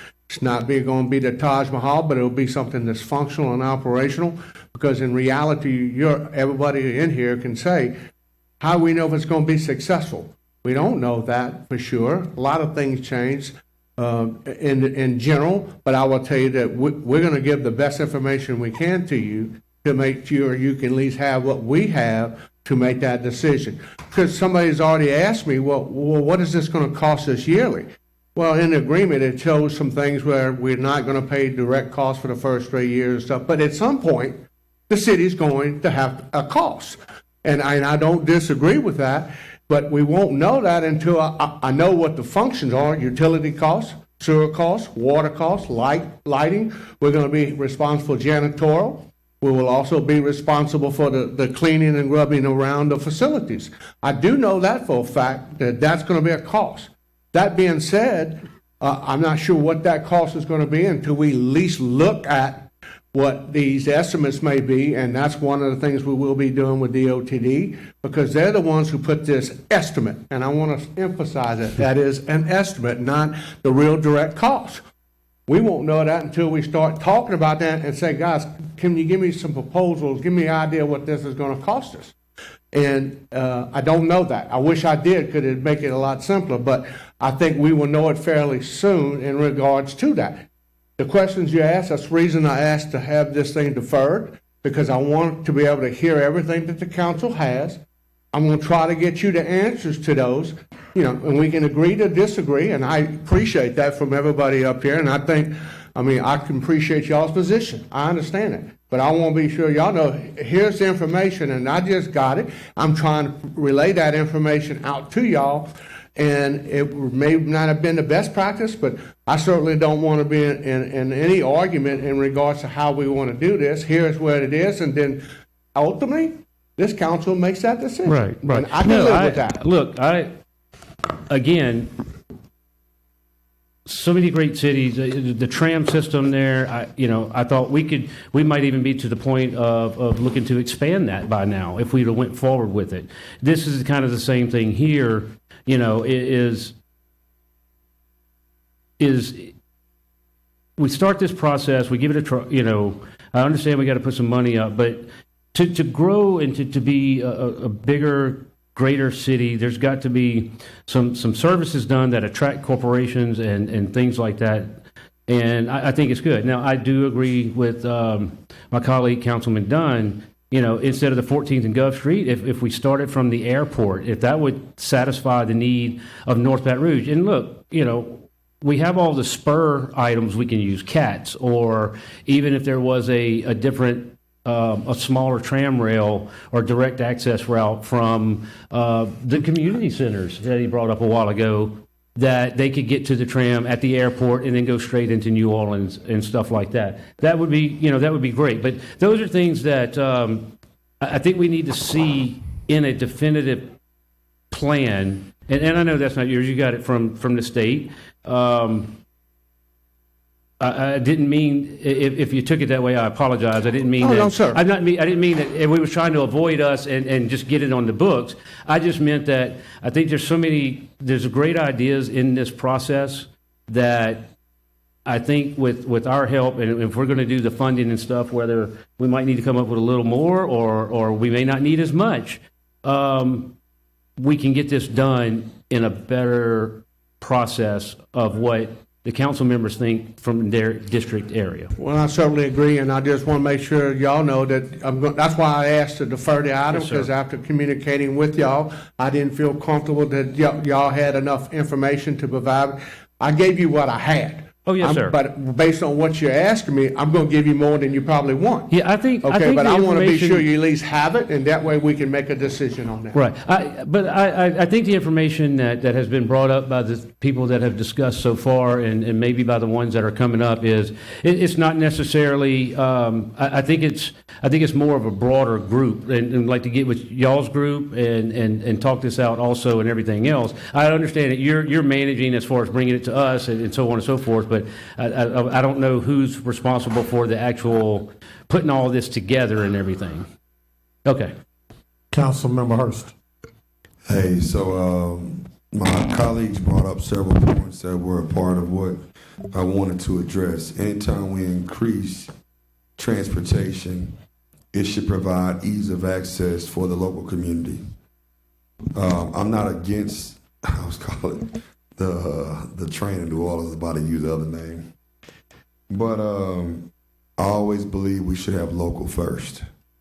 We should put something in our city that attracts businesses to want to come here and strive and thrive. So I've talked to cats as they put future plans in place. I think that ugly centerpiece on Government Street could actually be a railway like in New Orleans medians, which provides access for us to have direct parking rides to go downtown. It also offsets some of the traffic that's coming from maybe the I-10 widening, and wouldn't necessarily have to do that if we had parking rides in Baton Rouge that come from maybe Denham Springs all the way down Florida that do cross that corridor. So a lot of times we want to play in somebody else's backyard and somebody else's sandbox, and we haven't taken care of our own first. When we look at markets like Houston, Texas, and Dallas, the access that they have from public transportation, Atlanta, look how those cities have grown because of local tram services. And I go back to tram. If you look at the city of Houston, they started with a small railway downtown, and now have grown their railway tremendously, created several parking rides to get rid of the hustle and bustle. We may not need a third bridge if we had parking rides, or if we had a local railway within our municipality. So while I'm not against having a train that goes from Baton Rouge to New Orleans, I'd rather take care of my house first before I take care of somebody else's. Thank you. Councilmember Hudson. Well, first, I think it should be said from somebody up here that the train is a pretty cool idea, right? So I don't want everybody to think that the Baton Rouge Council is all against the train. I will say, however, that I do share many of the concerns that my colleagues up here have. And I'll only add to it that my major concern is that we as a city parish, this council, the administration, have a tendency to do what I call general fund creep, right? We have a core set of services here in the city parish that we fund through the general fund. Those include drainage, police protection, maintenance of our roads and bridges, all those different functions, those core functions of municipality. And then when we go adding things, we sort of lose sight of the fact that those additional costs are going to impact the core services. So I like the idea of a train to New Orleans. There may be some different ideas about how exactly to accomplish that to make it the best path forward for our parish. But I think we've got to be really, really careful about that general fund creep. We're already seeing in this year's budget where we've got a reduction in drainage maintenance funding. To me, that's unacceptable, right? We've got to protect that general fund dollars to make sure that we can fund our core services. We can't go chasing after everything that looks pretty. Although it's a cool project, we've got to make sure and address our core services for our constituents first. So that's just my thoughts, and look forward to working through those issues with you in the next couple of weeks. Thank you, Fred. Yes, Councilmember Dunn Jr. I just wanted to give John an opportunity. Did I misrepresent anything on you, John? Specifically to the airport? He laughing. With all due respect, I want to remind you that I came here to ask you all to read the report. This is not a BRAF document. This is your document done by the East Baton Rouge Parish Redevelopment Authority 5 years ago. It's been a public document for 5 years. I'm here to call your attention to it because of the item on the agenda today. Many of the questions you've raised are legitimate, and many of them are answered in this study, which is why I think it's so important that you take some time. It's a 200-page report. It's been well thought out. We've talked about the airport connection at length. I've met personally, as others, with the leadership of the airport, both past and current. I'd love to tell you why, we decided to do what we've done, we being the collective body. This isn't a BRAF train. This isn't a BRAF report. I've just been deeply involved with it because of the Southern Rail Commission, which was created by the Congress of the United States. When that train goes north, as we said it will in a future phase, we're going to get to look at North Baton Rouge again. Thank you. Okay. So I'm going to give you an example. That's all I needed. This is my time. I don't need anything else from you. Thank you. And I'd be delighted to sit down with each and every one of you and tell you what I know. Got it. Thank you. Thank you all very much for your attention. Thank you. So Mayor Marion Barron, when he put the subway in D.C., they asked him why he started it where he started at, which was in an underserved minority community. He said, because if I don't start it there, it'll never get there. And if you don't start this train in North Baton Rouge, the underserved community, it'll never get there. We don't want to wait to the next phase. We want to be a part of the first phase. So if it don't connect to the airport and connect to North Baton Rouge, you won't have my support. You might get their support, but you won't get mine. There is a motion, there's a request by the department head to defer the item until when? I think that if I can't get the information, but I believe I get everybody's information and have a chance to discuss the issue before the next meeting if possible. For the next meeting. So Fred. Yes, ma'am. Go ahead, Councilman Banks. Yeah, so a lot of mine has to do with inequitable. Yes, ma'am. So does your data, that's why I didn't know if you had that kind of time. Will your data be able to give information on ridership currently throughout the community, or who's going from New Orleans to Baton Rouge? There were actual, I know, tests to look at what these areas would be attracted to and why they would have that service. It's in the same book. And will it be able to talk about residential apartheid? Will it be able to talk about the fact that people will not, there will be funding, people who would normally stop along the way between them losing money? Is there work on each, you see what I'm asking? Yes, ma'am, I understand what you're asking. So I just don't, for what I read in this book, I don't see that, but what I'm going to do is make sure that I reread it again, because there's a lot of questions that were asked that I want to pick up on so I can make reference to it in the document. And the only reason I was asking, you sure you're going to have time? Because I'm going to type you mine and send you, and it's about 20 questions, and a lot of it has to do with data. So that's the only reason I'm asking you. And I understand that, Councilwoman Banks, and I certainly, I'm trying to make sure I meet schedules, because what I don't want to do is to jeopardize the raised grant funding. That is because if I don't have that funding, then, which has already been approved, and if I don't meet a timetable, which they actually asked me by the end of the year, I'm trying to verify that if I can push that back, and I may come at the next meeting and say I'm going to push it back a little longer. But I want to be sure I don't jeopardize the funding, because that's important. The position you're in is exactly why we are having a problem. Because then there's heat on our neck to meet a deadline, to jeopardize funding. It's going to go away. The fear, even though it's real, but the fear tactic. I don't know when you applied for the grant, but that should not be our burden. In this decision, that should not be our burden. Councilmember, do you have a motion? Promotion? Do you have a motion?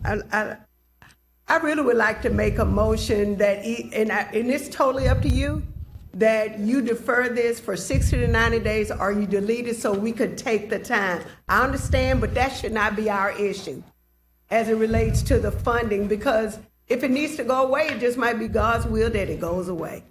What's your motion, Councilmember? I'd like to leave it to the department to make an executive decision on what is in the best interest of the council and the community, not the raised grant. Councilmember Rocker. Mr. Rayford, how much time do you need? Well, I guess question number one would be, I want to look at these questions that were asked and see if I can get the information from that. And if I can at least do that, then I can at least provide that to the council. My opinion, it don't matter if it's next week or 2 weeks or 5 weeks from now. If I don't answer your questions or give a chance to answer your questions, which now I at least have, I want to do that. Because if you make a decision not to approve it, well, that's y'all's decision, but it won't be based on the fact that I didn't provide the information that you wanted. Some of it I may not have, because it's not dictated in the report or the things that I'm governed by, because this is our document. This is the city parish document. But it may not have every question that people are asking. I'm going to try to look for that and see if it is. I'm going to provide it to you. And if I can get that quickly enough, I'd rather do that before the end of the year. If not, then I just soon push it to January sometime to try to make sure that hopefully I can try to also find an answer at that point in time to see if I don't jeopardize the funding. And I don't disagree with Councilwoman Banks. That's my problem. And I get that, But, it becomes our problem if I try to get this opportunity to have this system, and then all of a sudden we can't because I missed the opportunity on the grant. That's my only comment. That's it. So would a January date be? I would ask that before I make that decision, I would like to make sure I verify the timeframes with DOTD and the feds. I just don't want to do that. And looking at these questions, which are not a whole lot, and I'm going to go through the report, and then John Spain didn't realize, but he's now working for me to do some of this stuff too. So I'm going to see what I need to do to try to help answer your question. So do you want 2 weeks, 30 days? 30 days, yeah, but Motion to my defer for question 30 is, days. Oh, sorry. if it's possible, I may be able to get this, and I want to talk to the right people to be sure I don't jeopardize the funding. Guys, that's all I'm asking. And if it's not a problem pushing it back, I'm going to tell you at the next meeting that I'm going to push it back. Or you will still be getting your information that I may have that you've been requesting, and I will get that for you. Councilmember Rocker. Yes, sir. We have faith in you doing those things. You've always brought to us exactly what we needed after we've asked. So I'm going to make a request to defer for 30 days. Councilmember Rocker, we don't have a 30-day deferral because we have one meeting 45 in days. January. It had to be December 13th or January. So which would you prefer? What do you prefer, Mr. Rayford? I would rather the 13th, and then if I... Please. There's a motion to Thank defer to December 13th and the second. Are there any objections? Item has been deferred to December 13th. Page 15, council members. A resolution providing Thank you, for counsel. canvassing with the returns of declaring the result of the special election held in the parish of East Baton Rouge, state of Louisiana, on Saturday, October 14th, for the purpose of authorizing renewal of the levy of the collection of the 3.13 mills in valorum tax to be used entirely and exclusively to provide funds for the Department of Emergency Medical Service in the parish of East Baton Rouge, Louisiana. Anyone here wishing to speak on item 99? We go down to Councilmember Adams' motion to approve, seconded by the chair. Any objections?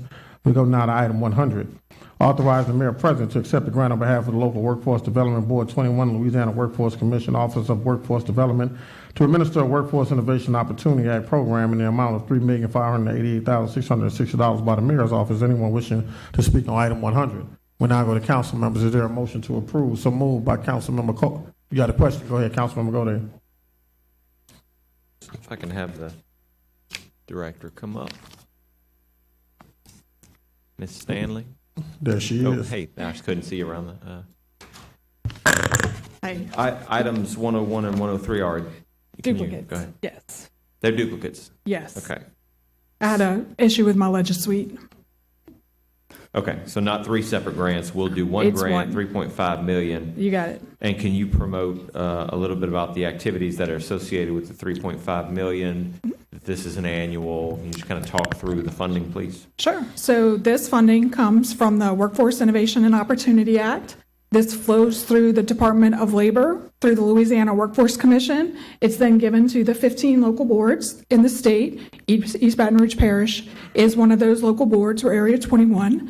With this funding, we are tasked with providing workforce development activities for our citizens in the parish. Those activities and the funding is broken down into 3 different funding streams for adults, dislocated workers, and the youth population. And in your efforts, do you go into the community to promote the opportunities associated with these funding? Yes, we participate in both community events, participate in job fairs and activities that happen around the parish. We also host events at our location at EBR, which is on Plank Road. Very good. Thank you. I'll welcome you to District 3 to host some events. I'll make a motion. We did host one in March. That was very successful. Yes, that's correct. We hired on the spot. And Yes. Thank you for that. I'll make a motion to approve. Motion to approve by Councilmember Gode, Councilmember Banks. Turn your mic Hi, on. Councilman Sharp. You and I have talked about the financing and stretching the financing, the need. Yes. And so is this 3 million plus the same funding you and I have been talking about that has not really been able to meet the needs and be able to really do a lot of the work in the robust manner in which you would like? So this is the new allocation of funding. The funding comes every year in 2-year cycles. Right now, we are working on the last allocation, the last remaining funds that'll expire in June.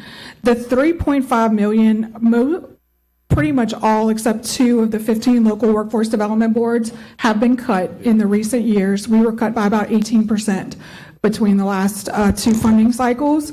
So the funding gets tighter and tighter, and it's tied to the unemployment rate and other avenues. With the funding we have planned out to make sure that we can meet the needs of the community and our citizens and get those workforce development activities up and going. Okay. So I know there's a traditional way in which WIOA, but I was wondering about another innovative method would be, is it possible to work more with employers? You know, that's my theme, training and employers, and I can't say that it is the best. You know, there are training partnerships that have not been able to get their students through. It takes a long time. I don't understand why the board has to approve participants. The board does not approve the participants that come through our office. That's done just based on the WIOA regulations. We are working more closely with business and industry to develop innovative partnerships. We actually just scheduled meetings to do a partnership with 2 local healthcare training providers to meet the needs for CNAs. And are you talking about Rosebud? Rosebud and Heart Academy. Yes. Okay. And what's the other one? Heart Academy. Okay. HEART. Yeah. Little dots between them. I'm sorry, I misspoke. It wasn't the board approving it's the board approving the training programs and the employers, is it? So the and to me, that seems like an administrative, and it is because you meet once a month. The local workforce development board meets quarterly, so we meet. So there are people who apply and they have to wait 3 months. Is that federally mandated? The federal regulations state that the Workforce Development Board set the priorities for workforce development activities. What that means is they're going to look at the local market analysis, the LMI, and set the top 5 industries. Let's just say healthcare, construction, IT. So from there, we're going to... I got that. So, but once that's said, to me, it becomes administrative. It's a guide. The board guides you in the priorities based on what. Right. So, but why are we waiting, for instance, like Rosebud? I mean, now it's like 6 months. But why are we waiting until the board meets to approve individual? The board does not approve individual training or eligible training providers. Well, you know, that's what happened there. Right, the board for Rosebud, it wasn't a board issue specific. So the emails weren't correct? I don't think they were, and I'd have to, yeah. No problem. But Rosebud is good. We do, like I said, we're meeting with them actually next week. So on average, is it 30 days? Yes, it's 30 days, but that's depending on our participants bringing the documents that we have to have. No, the training, the program. Oh, for the training provider, yes. I think if you begin to tell all that and have a job fair for employers for the partnership. And my time is up if you had any closing, but thank you so much. Well, thank you, Shauna. Thanks, Councilmember Banks. Councilmember Dunn. Yes, first I want to say, I know there's a motion on the floor. If there's no second, I want to second it. I want to also say I think this is one of the most impactful programs and funding sources we have in city parish government. Just to be clear, these dollars put people to work who are displaced, either been fired, students who are looking for work, and those re-entering our society from incarceration. I think it helps the individual. It helps a small business or organization. I'd encourage all my colleagues to tap into this, connect with Amanda and her team, and maximize this program. There are some challenges with timelines and process. I've had robust conversations with them, and they've been working with me to speed the process up with some people going through the system. I want to thank Leslie and her team for getting involved and intervening. There are some shortages, some staff shortages over there that we need to address with them. And Councilman Herschel, like this, pay is an issue as well. So we need to look at pay with this program. But just want to tip my hat off to you and your team. And I think we need to continue this program. Thank you. Thank you. Councilmember Hurst. So I have, if I could third it, I would to approve the dollars. But I also know he said it's not one of it, is the most important department that we have in all of City Parish.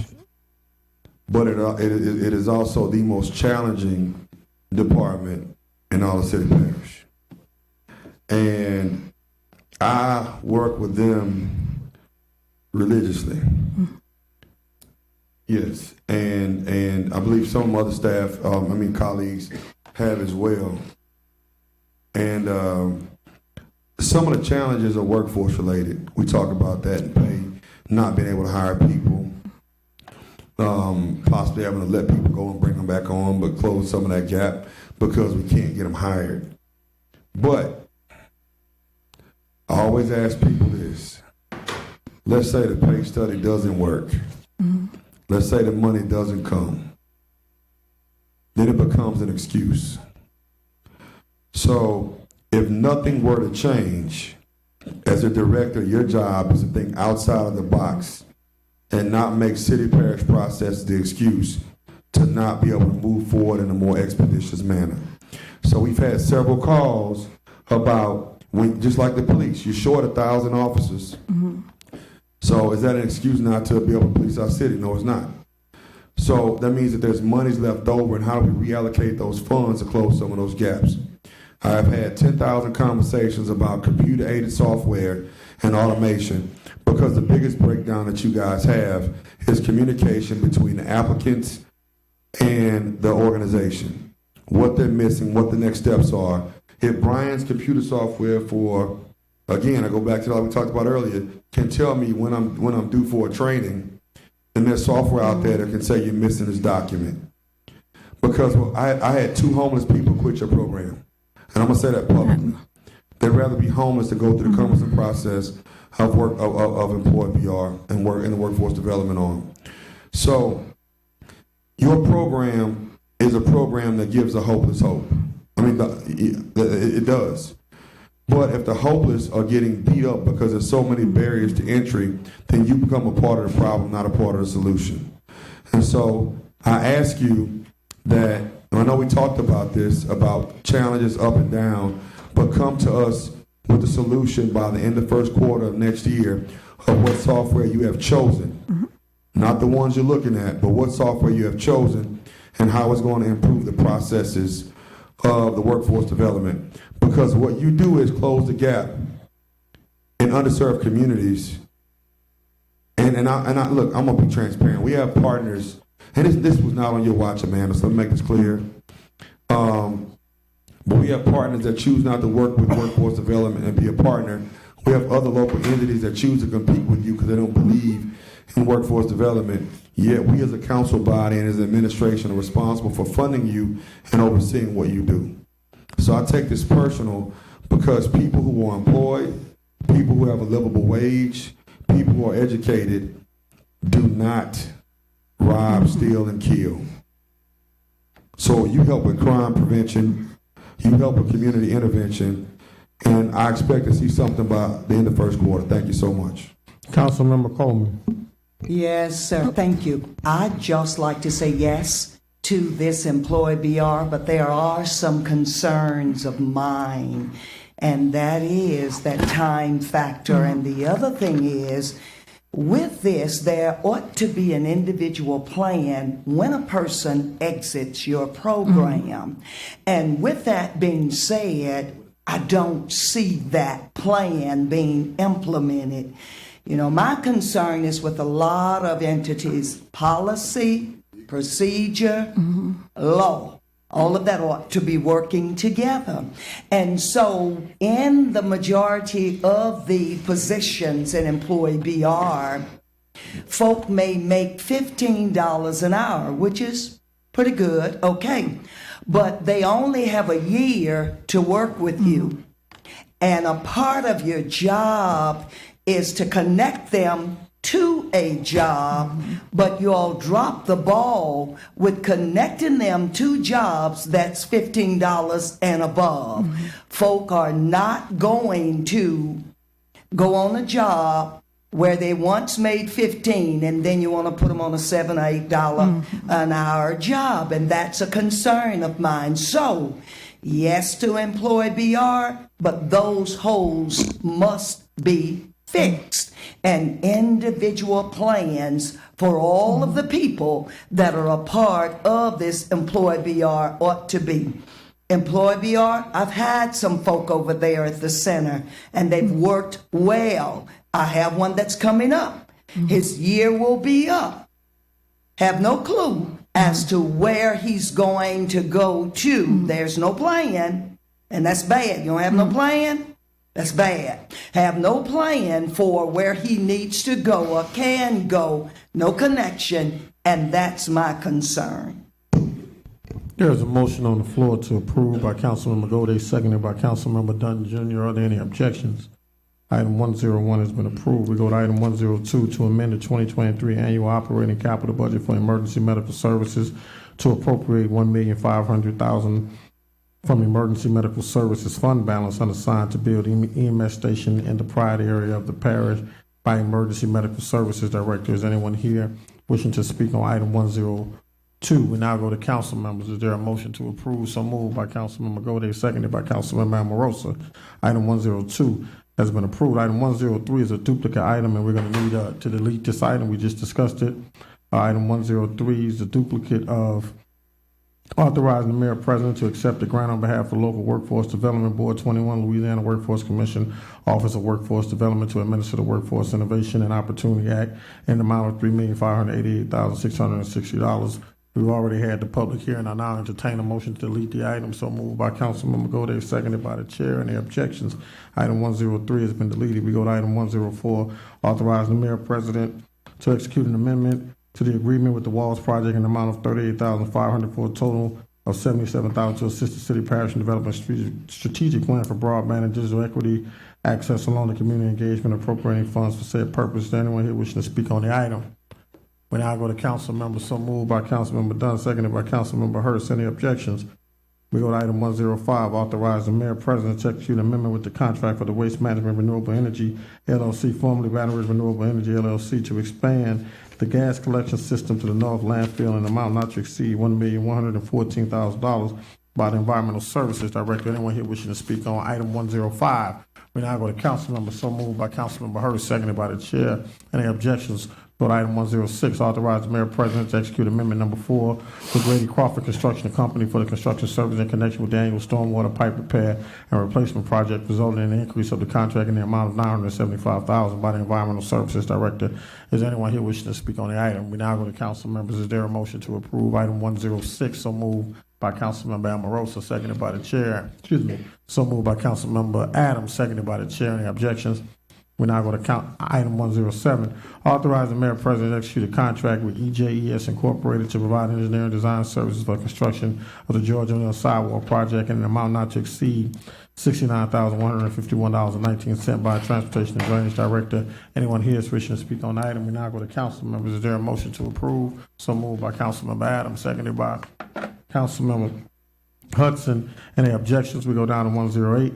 Authorize the mayor president to execute a contract with professional engineering services with Baton Associates LLC for services associated with Move BR enhancement projects in an amount not to exceed $89,892.92 by the Transportation and Drainage Director. Anyone here wishing to speak on the item? We now go back to the council. So moved by Councilmember Hurst, seconded by the chair. Any objections? We go to item 109. Authorize the mayor president to execute a supplemental agreement to the contract of engineering for land surveying services with CSRS LLC and services associated with Move BR Capacity Project, McHugh Road, in an amount not to exceed $101,160.66 by the Transportation and Drainage Director. Anyone here wishing to speak on the item?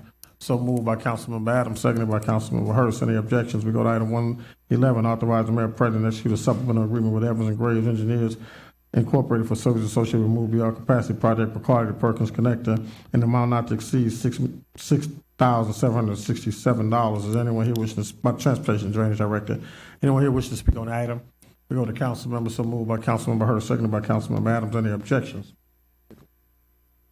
We go back now to 110, authorize the mayor president to execute a utility relocation agreement with the Parish Water Company Incorporated and associated with the Move BR Capacity Project, Hooper Road, in an amount not to exceed $414,865.19. Is there 92 cents? Is there anyone here wishing to speak on the item? We go to council members. So moved by Councilmember Adams, seconded by the chair. Any objections? Item 110 has been approved. We go now to item, we did 11, we go to 112. Authorize the mayor president to execute a professional service agreement with Marguerite Meg Sheets to provide construction services for state and federal aid projects in an amount not to exceed $62,500 by Transportation and Drainage Director. Anyone here wishing to speak on item 112? We now go to council members. So moved by Councilmember Hurst, seconded by Councilmember Adams. Any objections? We go to page 17. Item 114, authorize the mayor president to execute a CEA with the University of Lakes LLC for facilities of May Street improvements in the sewer force main in an amount not to exceed $5,350,000 by Transportation and Drainage Director. Anyone here wishing to speak on the item? Justin. Council members, you should receive one email comment in opposition to this item. Is there a motion? So moved by Councilmember Hurst, seconded by Councilmember Adams. Any objections? We go to item 115, authorize the mayor president to execute a supplemental agreement to contract for professional engineering services with Baton Associates LLC, services associated with Move BR Capacity Project, Artwood Drive for Lobdell Connector, in the amount not to exceed $64,722.40 by Transportation and Drainage Director. Anyone here wishing to speak on item 115?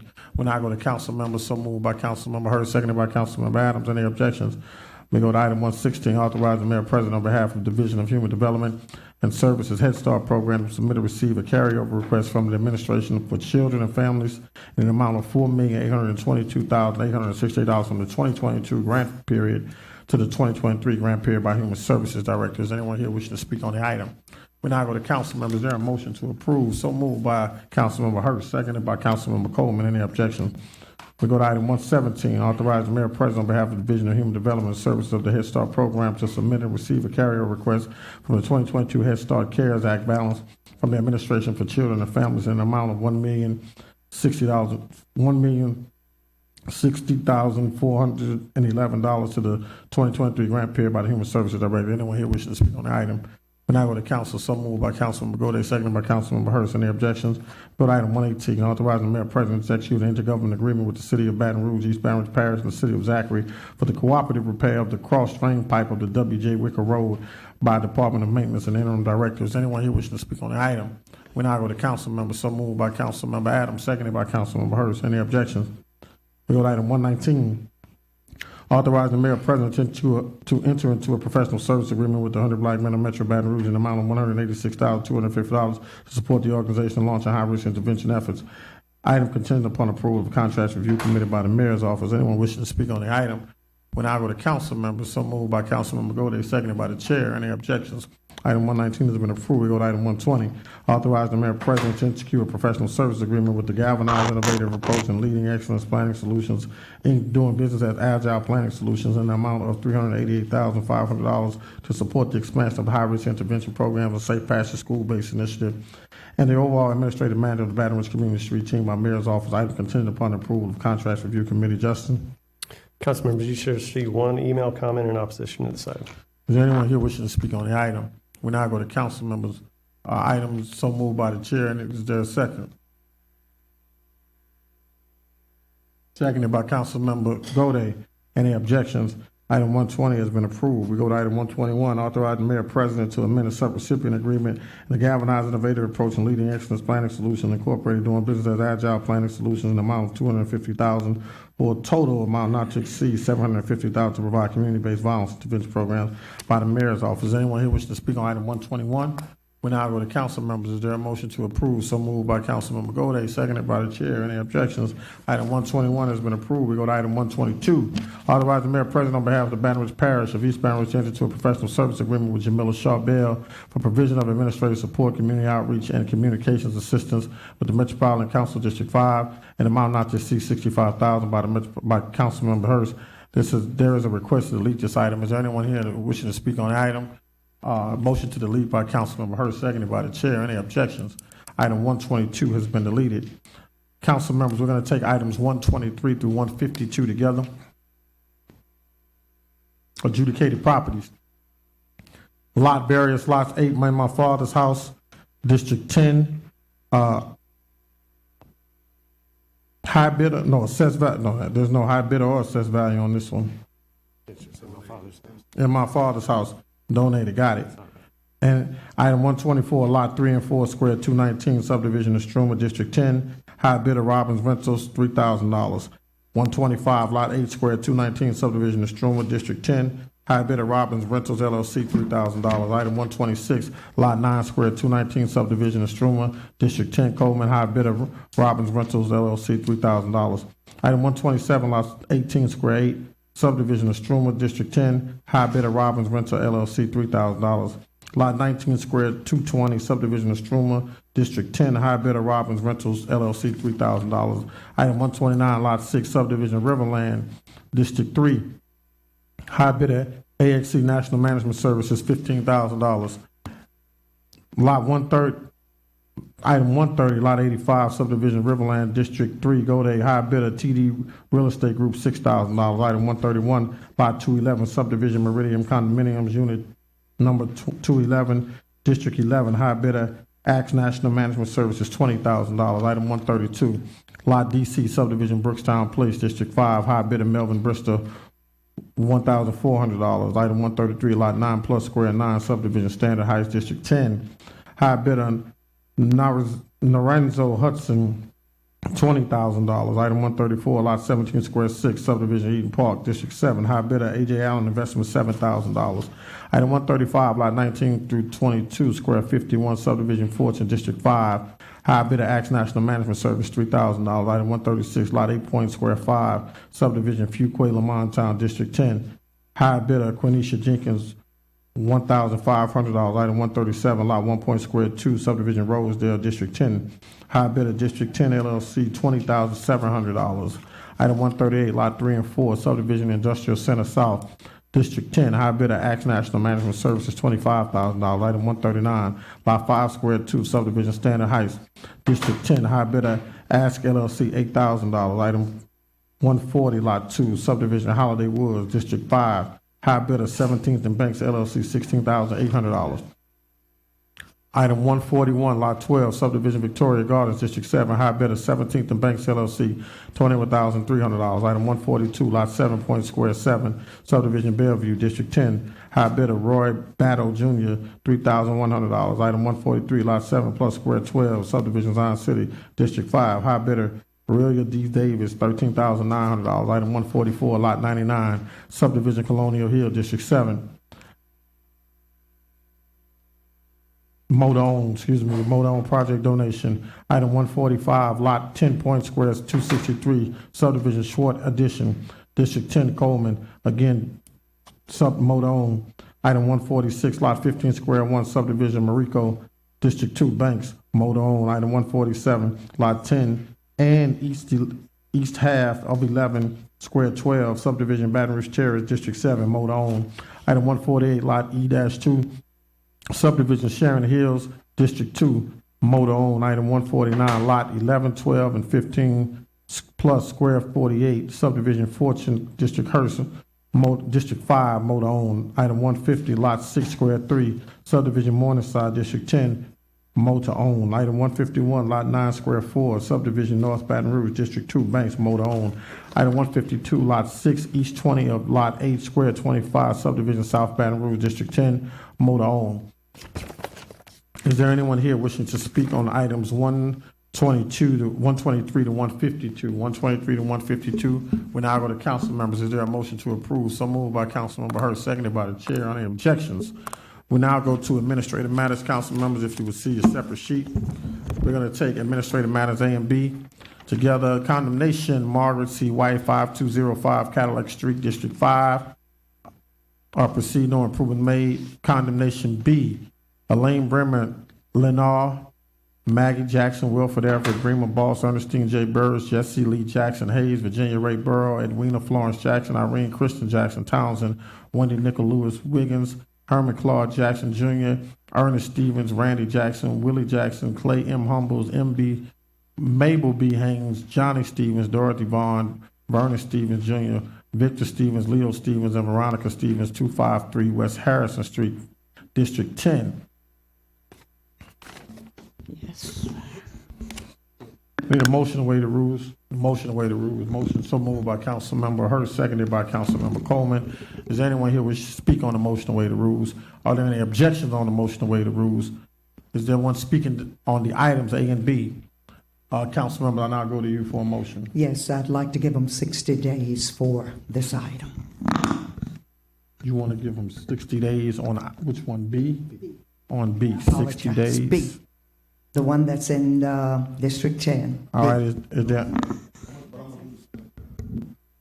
No, it's B. Hers is B, yours is A. So, all right, so you want to do the same thing, 60 days on item A? All right, there is a motion on the floor to give items A and B both 60 days by Councilmember Coleman, seconded by Councilmember Hurst. Are there any objections? We go to item C, approving the professional EMS in East Baton Rouge, Louisiana, Local 5437 affiliate of IAFF to participate in the payroll deduction program for the city parish employees and providing for a collection of association dues on pay period basis. The reason this item is being requested as an administrative matter emergency item, the item is deemed an emergency to meet certain deadlines. Is there anyone here, need a motion to waive the rules? Is there a motion to waive the rules? Is there a motion to waive the rules? So moved by Councilmember Moe, seconded by Councilmember Hurst. Is anyone here wishing to speak on the motion to waive the rules? Are there any objections to the motion to waive the rules? Is anyone wishing to speak on the item? We now go to council members on item C. Is there a motion so moved by Councilmember Moe, seconded by Councilmember Chair? Any objections? Show Councilmember Hudson objecting. All right, we go to item D. Authorize the mayor president on behalf of the Baton Rouge and the parish of East Baton Rouge to enter into a professional service agreement with Jamila Charbel for provision of administrative support, community outreach, and communications assistance with the Metropolitan District 5 in an amount not to exceed $65,000. The reason this item is being requested as an administrative matter, emergency item, this matter is deemed an emergency as an agreement to schedule to commence on December 1st, 2023. Approval of this contract will allow service provider to begin. Need a motion to waive the rules. So moved by Councilmember Hurst, seconded by the chair. Are there any any objections to waive the rules? Is there anyone here wishing to speak on the waive the rules? Are there any objections to the motion to waive the rules? Is there anyone wishing to speak on the item? We now go to council members. Motion to approve by Councilmember Hurst, seconded by the chair. Any objections to the item? There are some objections. We're gonna vote on the machine. I see more than one. Well, we can't vote on the machine. One objection. No, we can't. We're gonna vote on the machines. Go ahead. All right, so can I have Brian and Andy both to the and Linda, all three of y'all come together. It has to be unanimous. If it's not unanimous.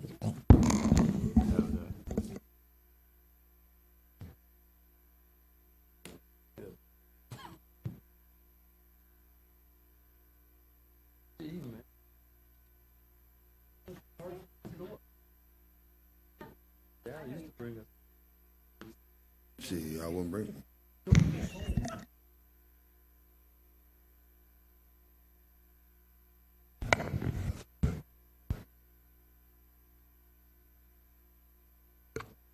All right, so let's talk about so let me tell y'all what I did.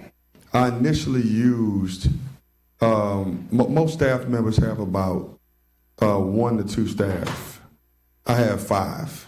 I've been able to creatively put 5 people in place and create subject matter experts in my office so that everybody does not do the role of a legislative aide, but has a siloed approach to make our district better.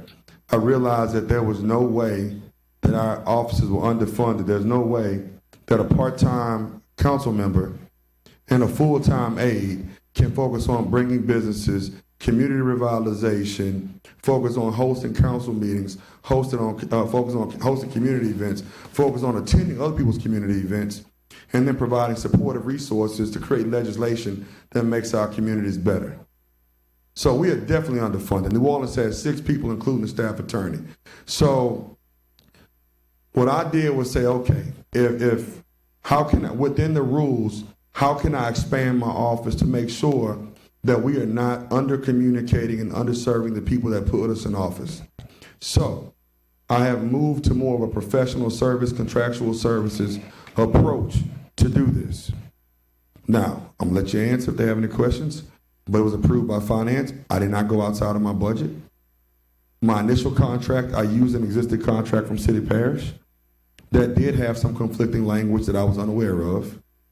Okay, so once I found that the language was conflicting, which is why I deleted item number, whatever it was, I got with both the parish attorney and human resources to delete any conflicting language that would duplicate services and make the contract illegal.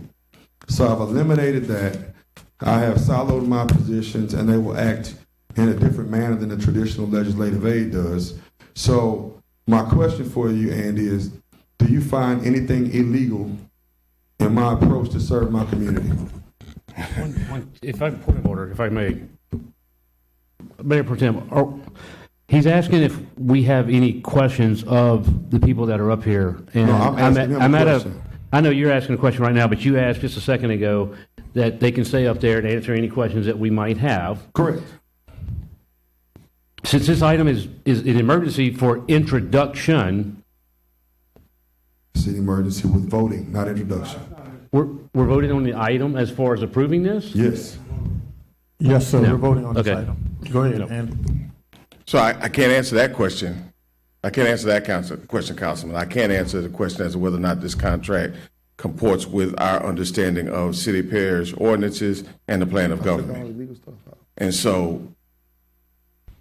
Go ahead, go listen to you. I just want to make, so yes, based upon the changes that we made, this contract comports with city parish ordinances and the plan of government.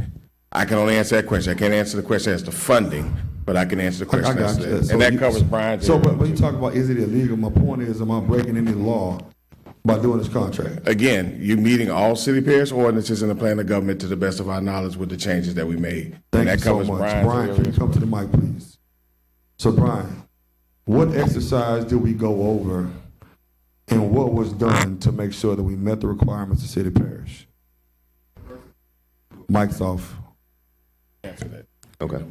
So it's kind of on me to answer that because I asked Brian to take a look at it. What happened is it was this contract, we looked at this contract in terms of whether this contract may have violated the plan of government in that it had provisions in it requiring services by this contractor that were similar to services that would be provided by a classified employee that would be in a position, and it was obviating that position. And can I make one point there? Colleagues, I used a previously approved contract by the council. Let me make that clear. Yeah. I used a previously approved contract by the council. I just changed a few pieces on there, but go ahead. Yeah. So again, we looked at that contract in its previous form in comparison to the job duties of a classified employee. And if those job duties mirrored each other were the same, the contract could not go forward because that person can't obviate the job duties of that specific person. So we had to look to see where they were the same. So we took your contract, compared it to and I asked Brian to compare it to the job specifications for the legislative assistant. And anywhere that those duties were the same, those duties cannot be in this contract. Okay. And at that point, what do? I counseled you that if you want to go forward with the contract, you needed to remove those items. And what did I do? You said remove those items. And based on your legal opinion, I did what? You removed those items, and you also clarified some items that were in your contract that were substantially broad that could have fell back into the category of being something that the legislative aid would have done. And so those were clarified, shortened, and made more specific in the current form of this contract to ensure that there was no conflict. Thank you so much. Linda, can you come to the mic, please? Have I affected the general fund in any kind of way by asking for a supplement with this contract? No, you have talked to me about the ability to do a transfer of appropriations within your council budget for a legal public purpose. And is this a legal public purpose? I can't answer that. That's Andy's job, but if he tells me it is, it is. Okay, so my point is I never do anything without doing my due diligence. I may make them do it a whole lot faster than they would want to do it, but we get it done. So the person that my aide is slated to leave December 1st. So I've had to restructure my office to be able to support that. Okay, and I've divvied up her duties through multiple people and then created another duty to help close some of the gaps that would leave in things outside the traditional legislative aid roles, which is why this contract is there. So I appeal to my colleagues that the person that I'm attempting to bring on board has already put in a 2 weeks resignation, and now it's less than 2 weeks for December 1st. So that's why this is an emergency item. This has been on the agenda for a long period of time. When I heard your concerns, I addressed them and made the changes. And for the timeliness of the approval and execution of this agreement to be countersigned, I ask for your approval and the ability to move forward. So I ask for a motion to approve. Thank you. Councilman Moak. Are we eliminating the council aide position? No, we are not. Okay. So we could fill that position later? Yes. You mean deleting the position from his allotment? Is that what you mean? Yes. Are we removing the council aide position from his budget item? No, we're not. That would take a council action. No, we're not. Can we fill that position later? If there's funding available, my understanding is that he's using that That's funding great. for Yeah. Okay. So we can fill the position later? He can, yes. Okay. And we can fill that position and the contract will still be in effect? No.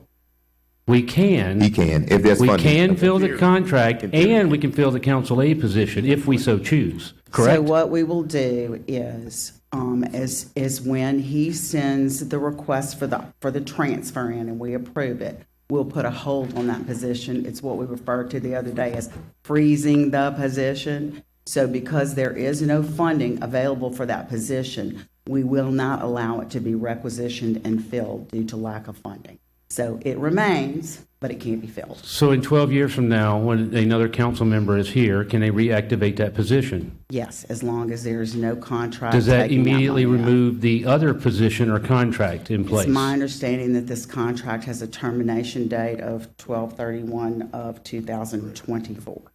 Okay. So every year. So every year it has to get renewed, but technically both of them could be activated at the same time. I would not allow. If they that had to the happen funding, because if there's the no funding was added to it or whatever Yes. else. If additional funding was made available to the council budgets and funding was available, yes, you could fill the position. Okay.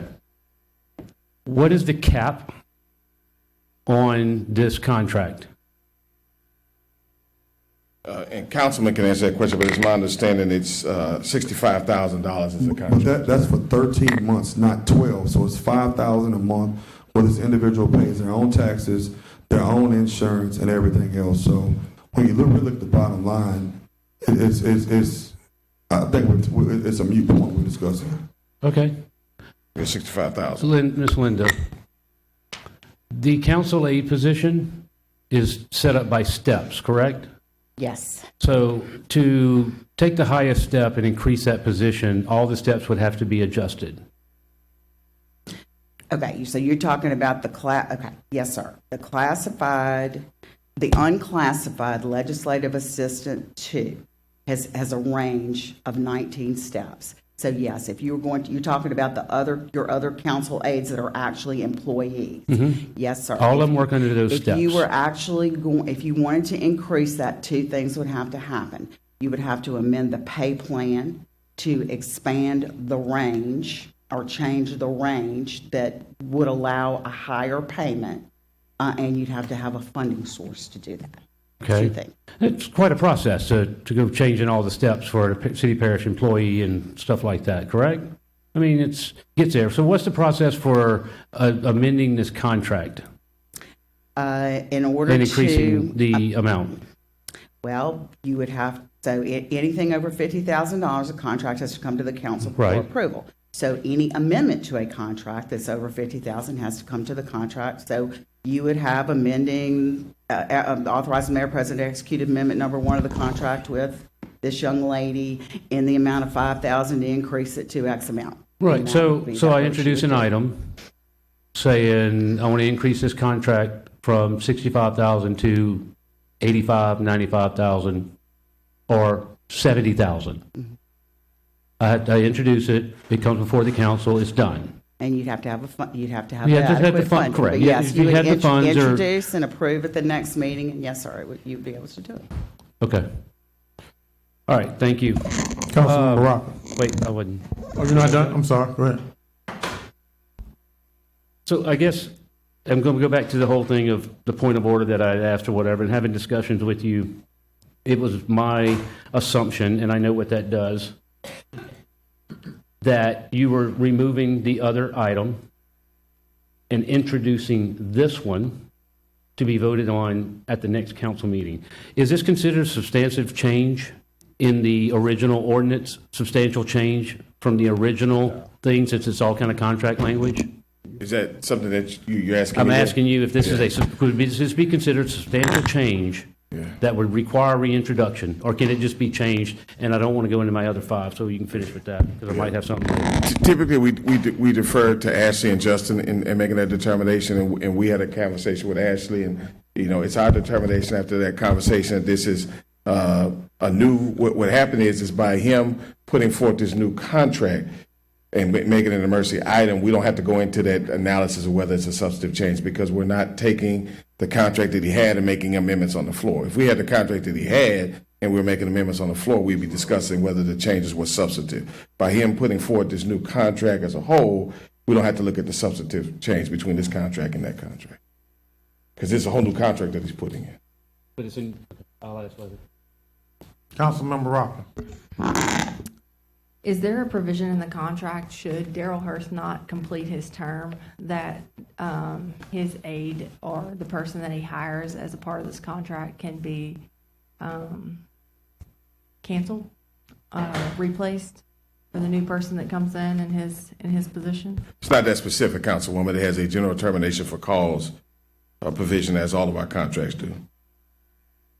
So can it be canceled? Should he not? I haven't looked at it for that scenario. You have to give me a minute to take a look at it under that scenario and let you know, but it may or may not be. I just had to know the scenario because we have a termination for convenience and a termination for cause. And I could read it to you, but I can't answer that question right now. So that is incredibly important, because I sat here as someone that came in a term that was not completed. I think several other. And I'll read the first sentence to you: termination for convenience. The city parish may terminate this agreement at any time by giving 30 days written notice to the consultant of such termination or negotiating with the contractor an effective date. In the event of an early termination of this agreement, the city parish should pay all costs accrued by the service provider as of the date of the termination, including all non-cancelable obligations and all non-canceled contracts. So what would those, I'm sorry, I'm talking to the attorney, if you don't mind. The actual attorney with the JD, thank you. So what would those costs include? I mean, I can't answer that question because I don't know what that person would incur, but I would think if they were charged to put on some kind of readathon or something of that nature, and they purchased books or materials to effectuate their job, and this matter was canceled prior to them putting on that event, then they would, get paid for the cost of what they expended to put on that event if it was canceled before the event. Okay. Something of that nature, I would think. Thank you. Yeah. All right, we're going to vote on the machines. There is a motion on the floor by Councilmember Hurst to approve, seconded by the chair. We're going to vote on the machines. Go ahead. I'd like to substitute motion to defer. For how long, Councilmember Mo? What's that? For how long? Till December 13. There's a substitute motion to defer the item to December 13. Is there a second?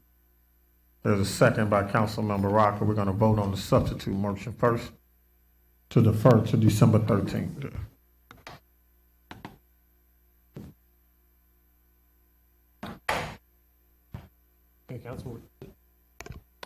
Okay, we're going to vote on the machines on the substitute motion to defer to December 13th.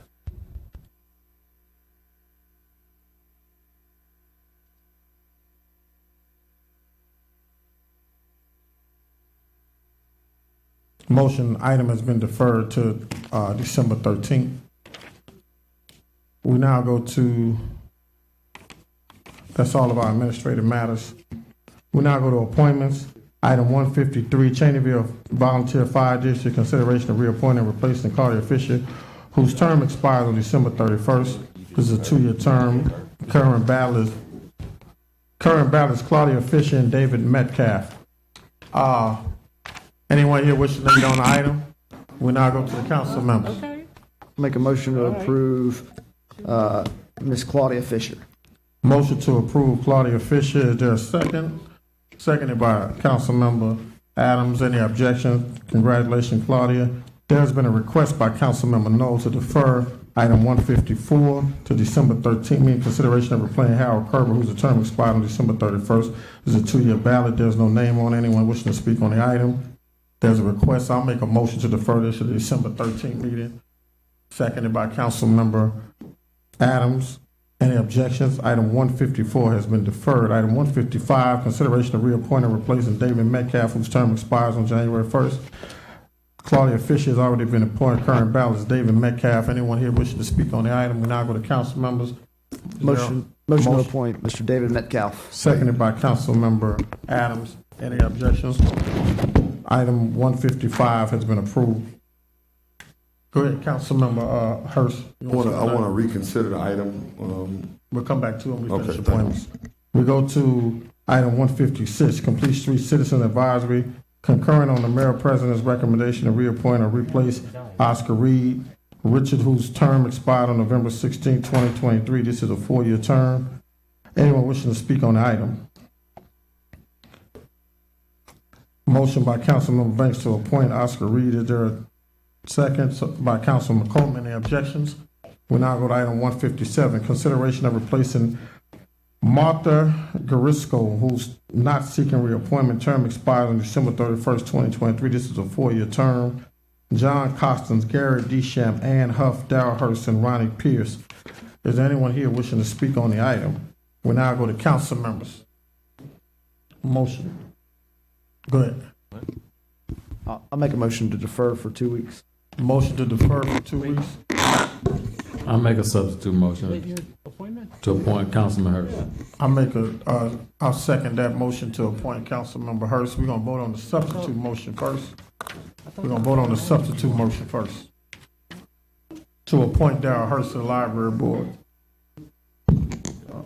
Gotcha. All right, Council members, we're going to vote on the motion to appoint Councilman Hurst. Wow.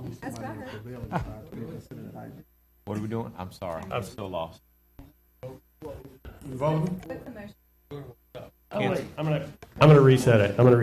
Thank you. Sorry. Got lost. Point of order, Councilwoman White wants to speak.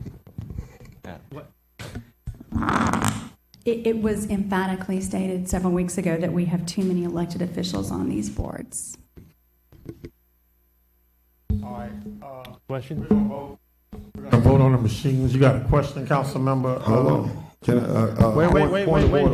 He got a question. Go ahead, Councilmember. Okay. I was just wondering, how many elected officials do we have on the library board?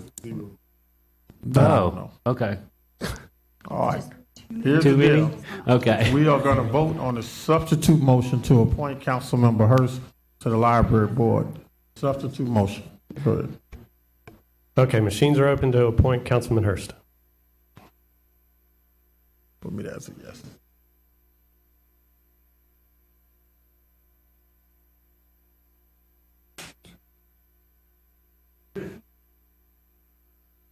It did not pass. We're going to vote on the we're going to vote on the items. We're going to vote on the ballot.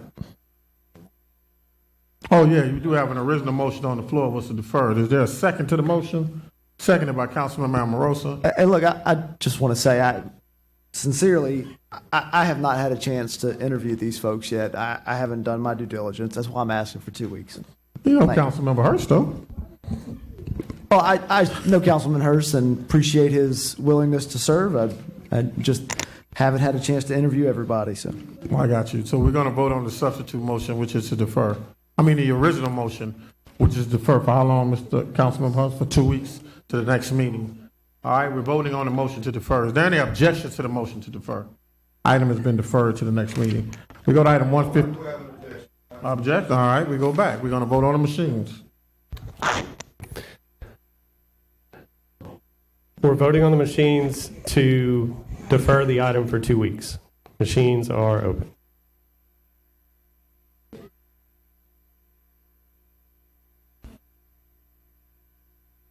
Pass passes. Item has been deferred for 2 weeks. We go to item 152, lot 6. Excuse me. Item 158, Library and Control Board. Consideration of replacing Jason Jacob, who's not seeking reappointment. Term expires on December 31st, 2023. Is there anyone here wishing to speak on the item? Councilmember Hudson, want to make a motion to defer this item? There's a motion by Councilmember Hudson, seconded by Councilmember Amorosa. Are there any objections? We're going to defer this item for 2 weeks. Item 159, consideration of reappointing and replacing Leslie Austin, whose term expires on December 31st, 2023. This is a 4-year term. Leslie Austin has requested reappointment. Any objections? Council members, is there a motion to appoint Leslie Austin? So moved by Councilmember Adams, seconded by the chair. Any objections? We're showing Mr. Councilmember Hurst objecting. Point of order. Go ahead. I was on the last library one. On the last library one, I was going to nominate Councilman Hurst. We'll come back. Thank you. All right. Any objections to Leslie Austin being appointed to the Personnel Board? We're moving on to item 160.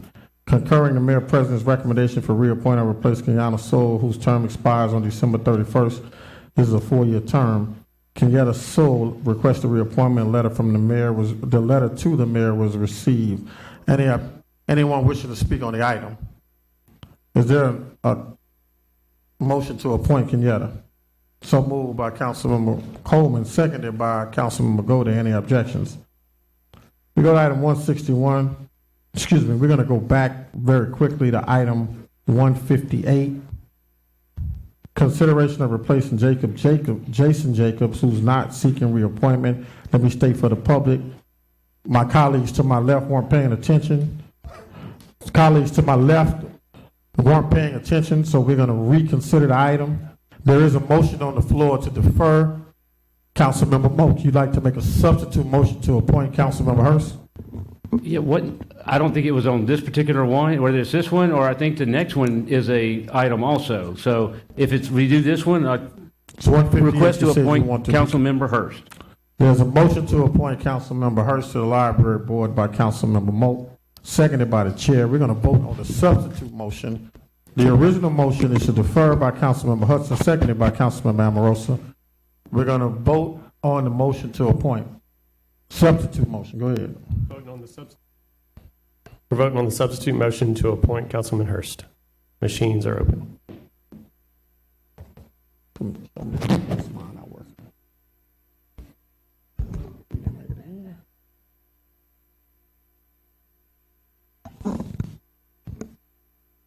going to vote on the original motion. We're going to vote on the original motion, which is to defer the item for how long, Councilmember Hudson?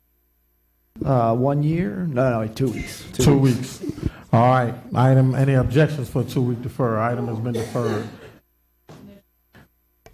That's been deferred. Any objection? We go to item 162. Consideration of reappointing and placing Donna Lewis, whose term expires on December 31st, effective. This is a 3-year term. Anyone here wishing to speak on item 162? Oh, we're going to 161. Consideration of reappointing Sandra Davis, whose term expires on December 31st, effective January 1st. This is a 3-year term. Is anyone here wishing to speak on the item? I'll make a motion. We appoint C. Cricket Gordon, seconded by Councilmember Coleman. Any objections?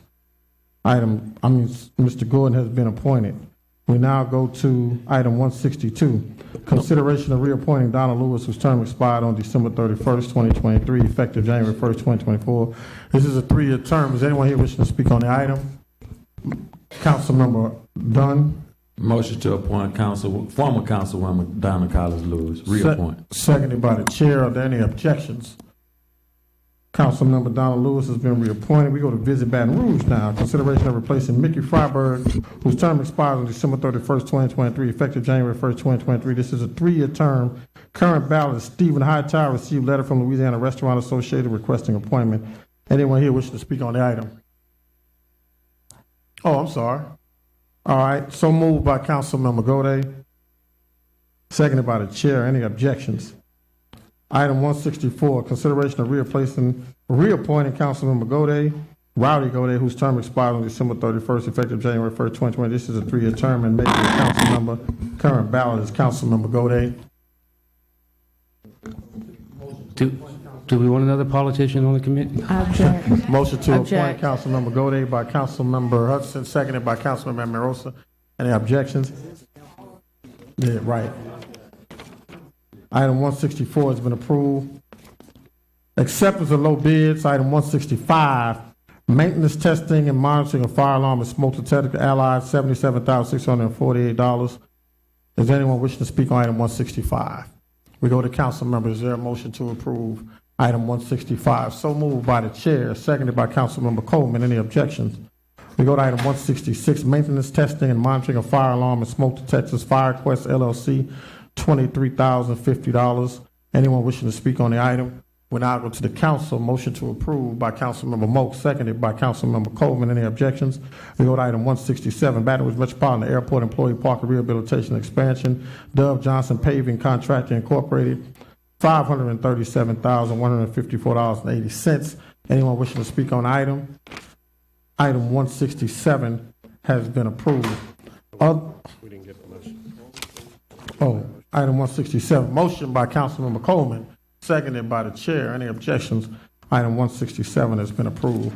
Other items, item 173, emergency authorization for the mayor, president, and chairman of the airport commission to execute amendment number 2 with Helix Aviation Academy to lease approximately 49,615 square feet of land adjacent to the multiplex facility at a rate of $7,930.40 per year, and the lease term to run concurrent with the original lease by aviation director. Reason for emergency initial deadline for agenda passed. In accordance with ordinance 16442, this item must be declared an emergency by 2/3 vote of the Metropolitan Council. Need a motion to declare the item emergency. So moved by Councilmember Dunn, seconded by the chair. Any objections?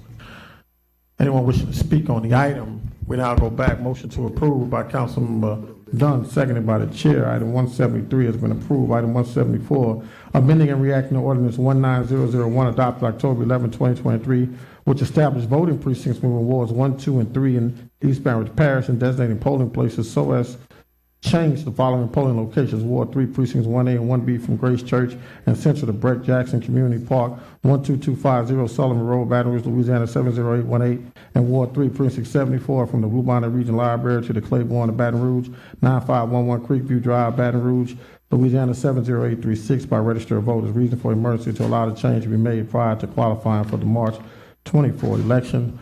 In accordance with ordinance 16442, this item must be declared an emergency by 2/3 votes of the Metropolitan Council. Hold the noise for me. Motion to declare the item emergency. So moved by Councilmember Adams, seconded by Councilmember Hudson. Any objections? Is anyone here wishing to speak on the item? We now go back. Motion to approve by Councilmember Hudson, seconded by Councilmember Adams. Item 174 has been approved. Councilmember Amarosa. Oh, we want to reconsider? Point of order, what's the procedure on reconsidering? Well, here's the thing. What item are we reconsidering? Councilmember Moak? The emergency item D, administrative item. What item, Councilmember Moak? Give me the. Administrative D? That one, D, administrative D. Administrative D. All right, you were on the prevailing side of administrative D? Correct. You were on the prevailing side. You need a second from someone on the prevailing side, seconded by Councilmember Rocco. One second, Councilmember Hurst. There's a motion to reconsider. Are there any objections on the motion to reconsider? You want to speak, Councilmember Hurst, on that item? I just want to delete the item. That's it. Can I delete it, please, everybody? Yeah. So there's a motion to delete the item by Councilmember Hurst, seconded by the chair. Are there any objections to deleting item D? I'm good. I'm very good. Thank y'all. Be blessed. Enjoy your There's an objection to deletion. The item has been deleted. Item D has been deleted. All right. Is there a motion to reconsider any other item? Motion to adjourn by Councilmember Amarosa, seconded by the chair. As always, protect your mental health. Read to your children, and when you're done reading to them, have them read back to you. Best way to increase reading comprehension. Thank you so much. Have a good evening.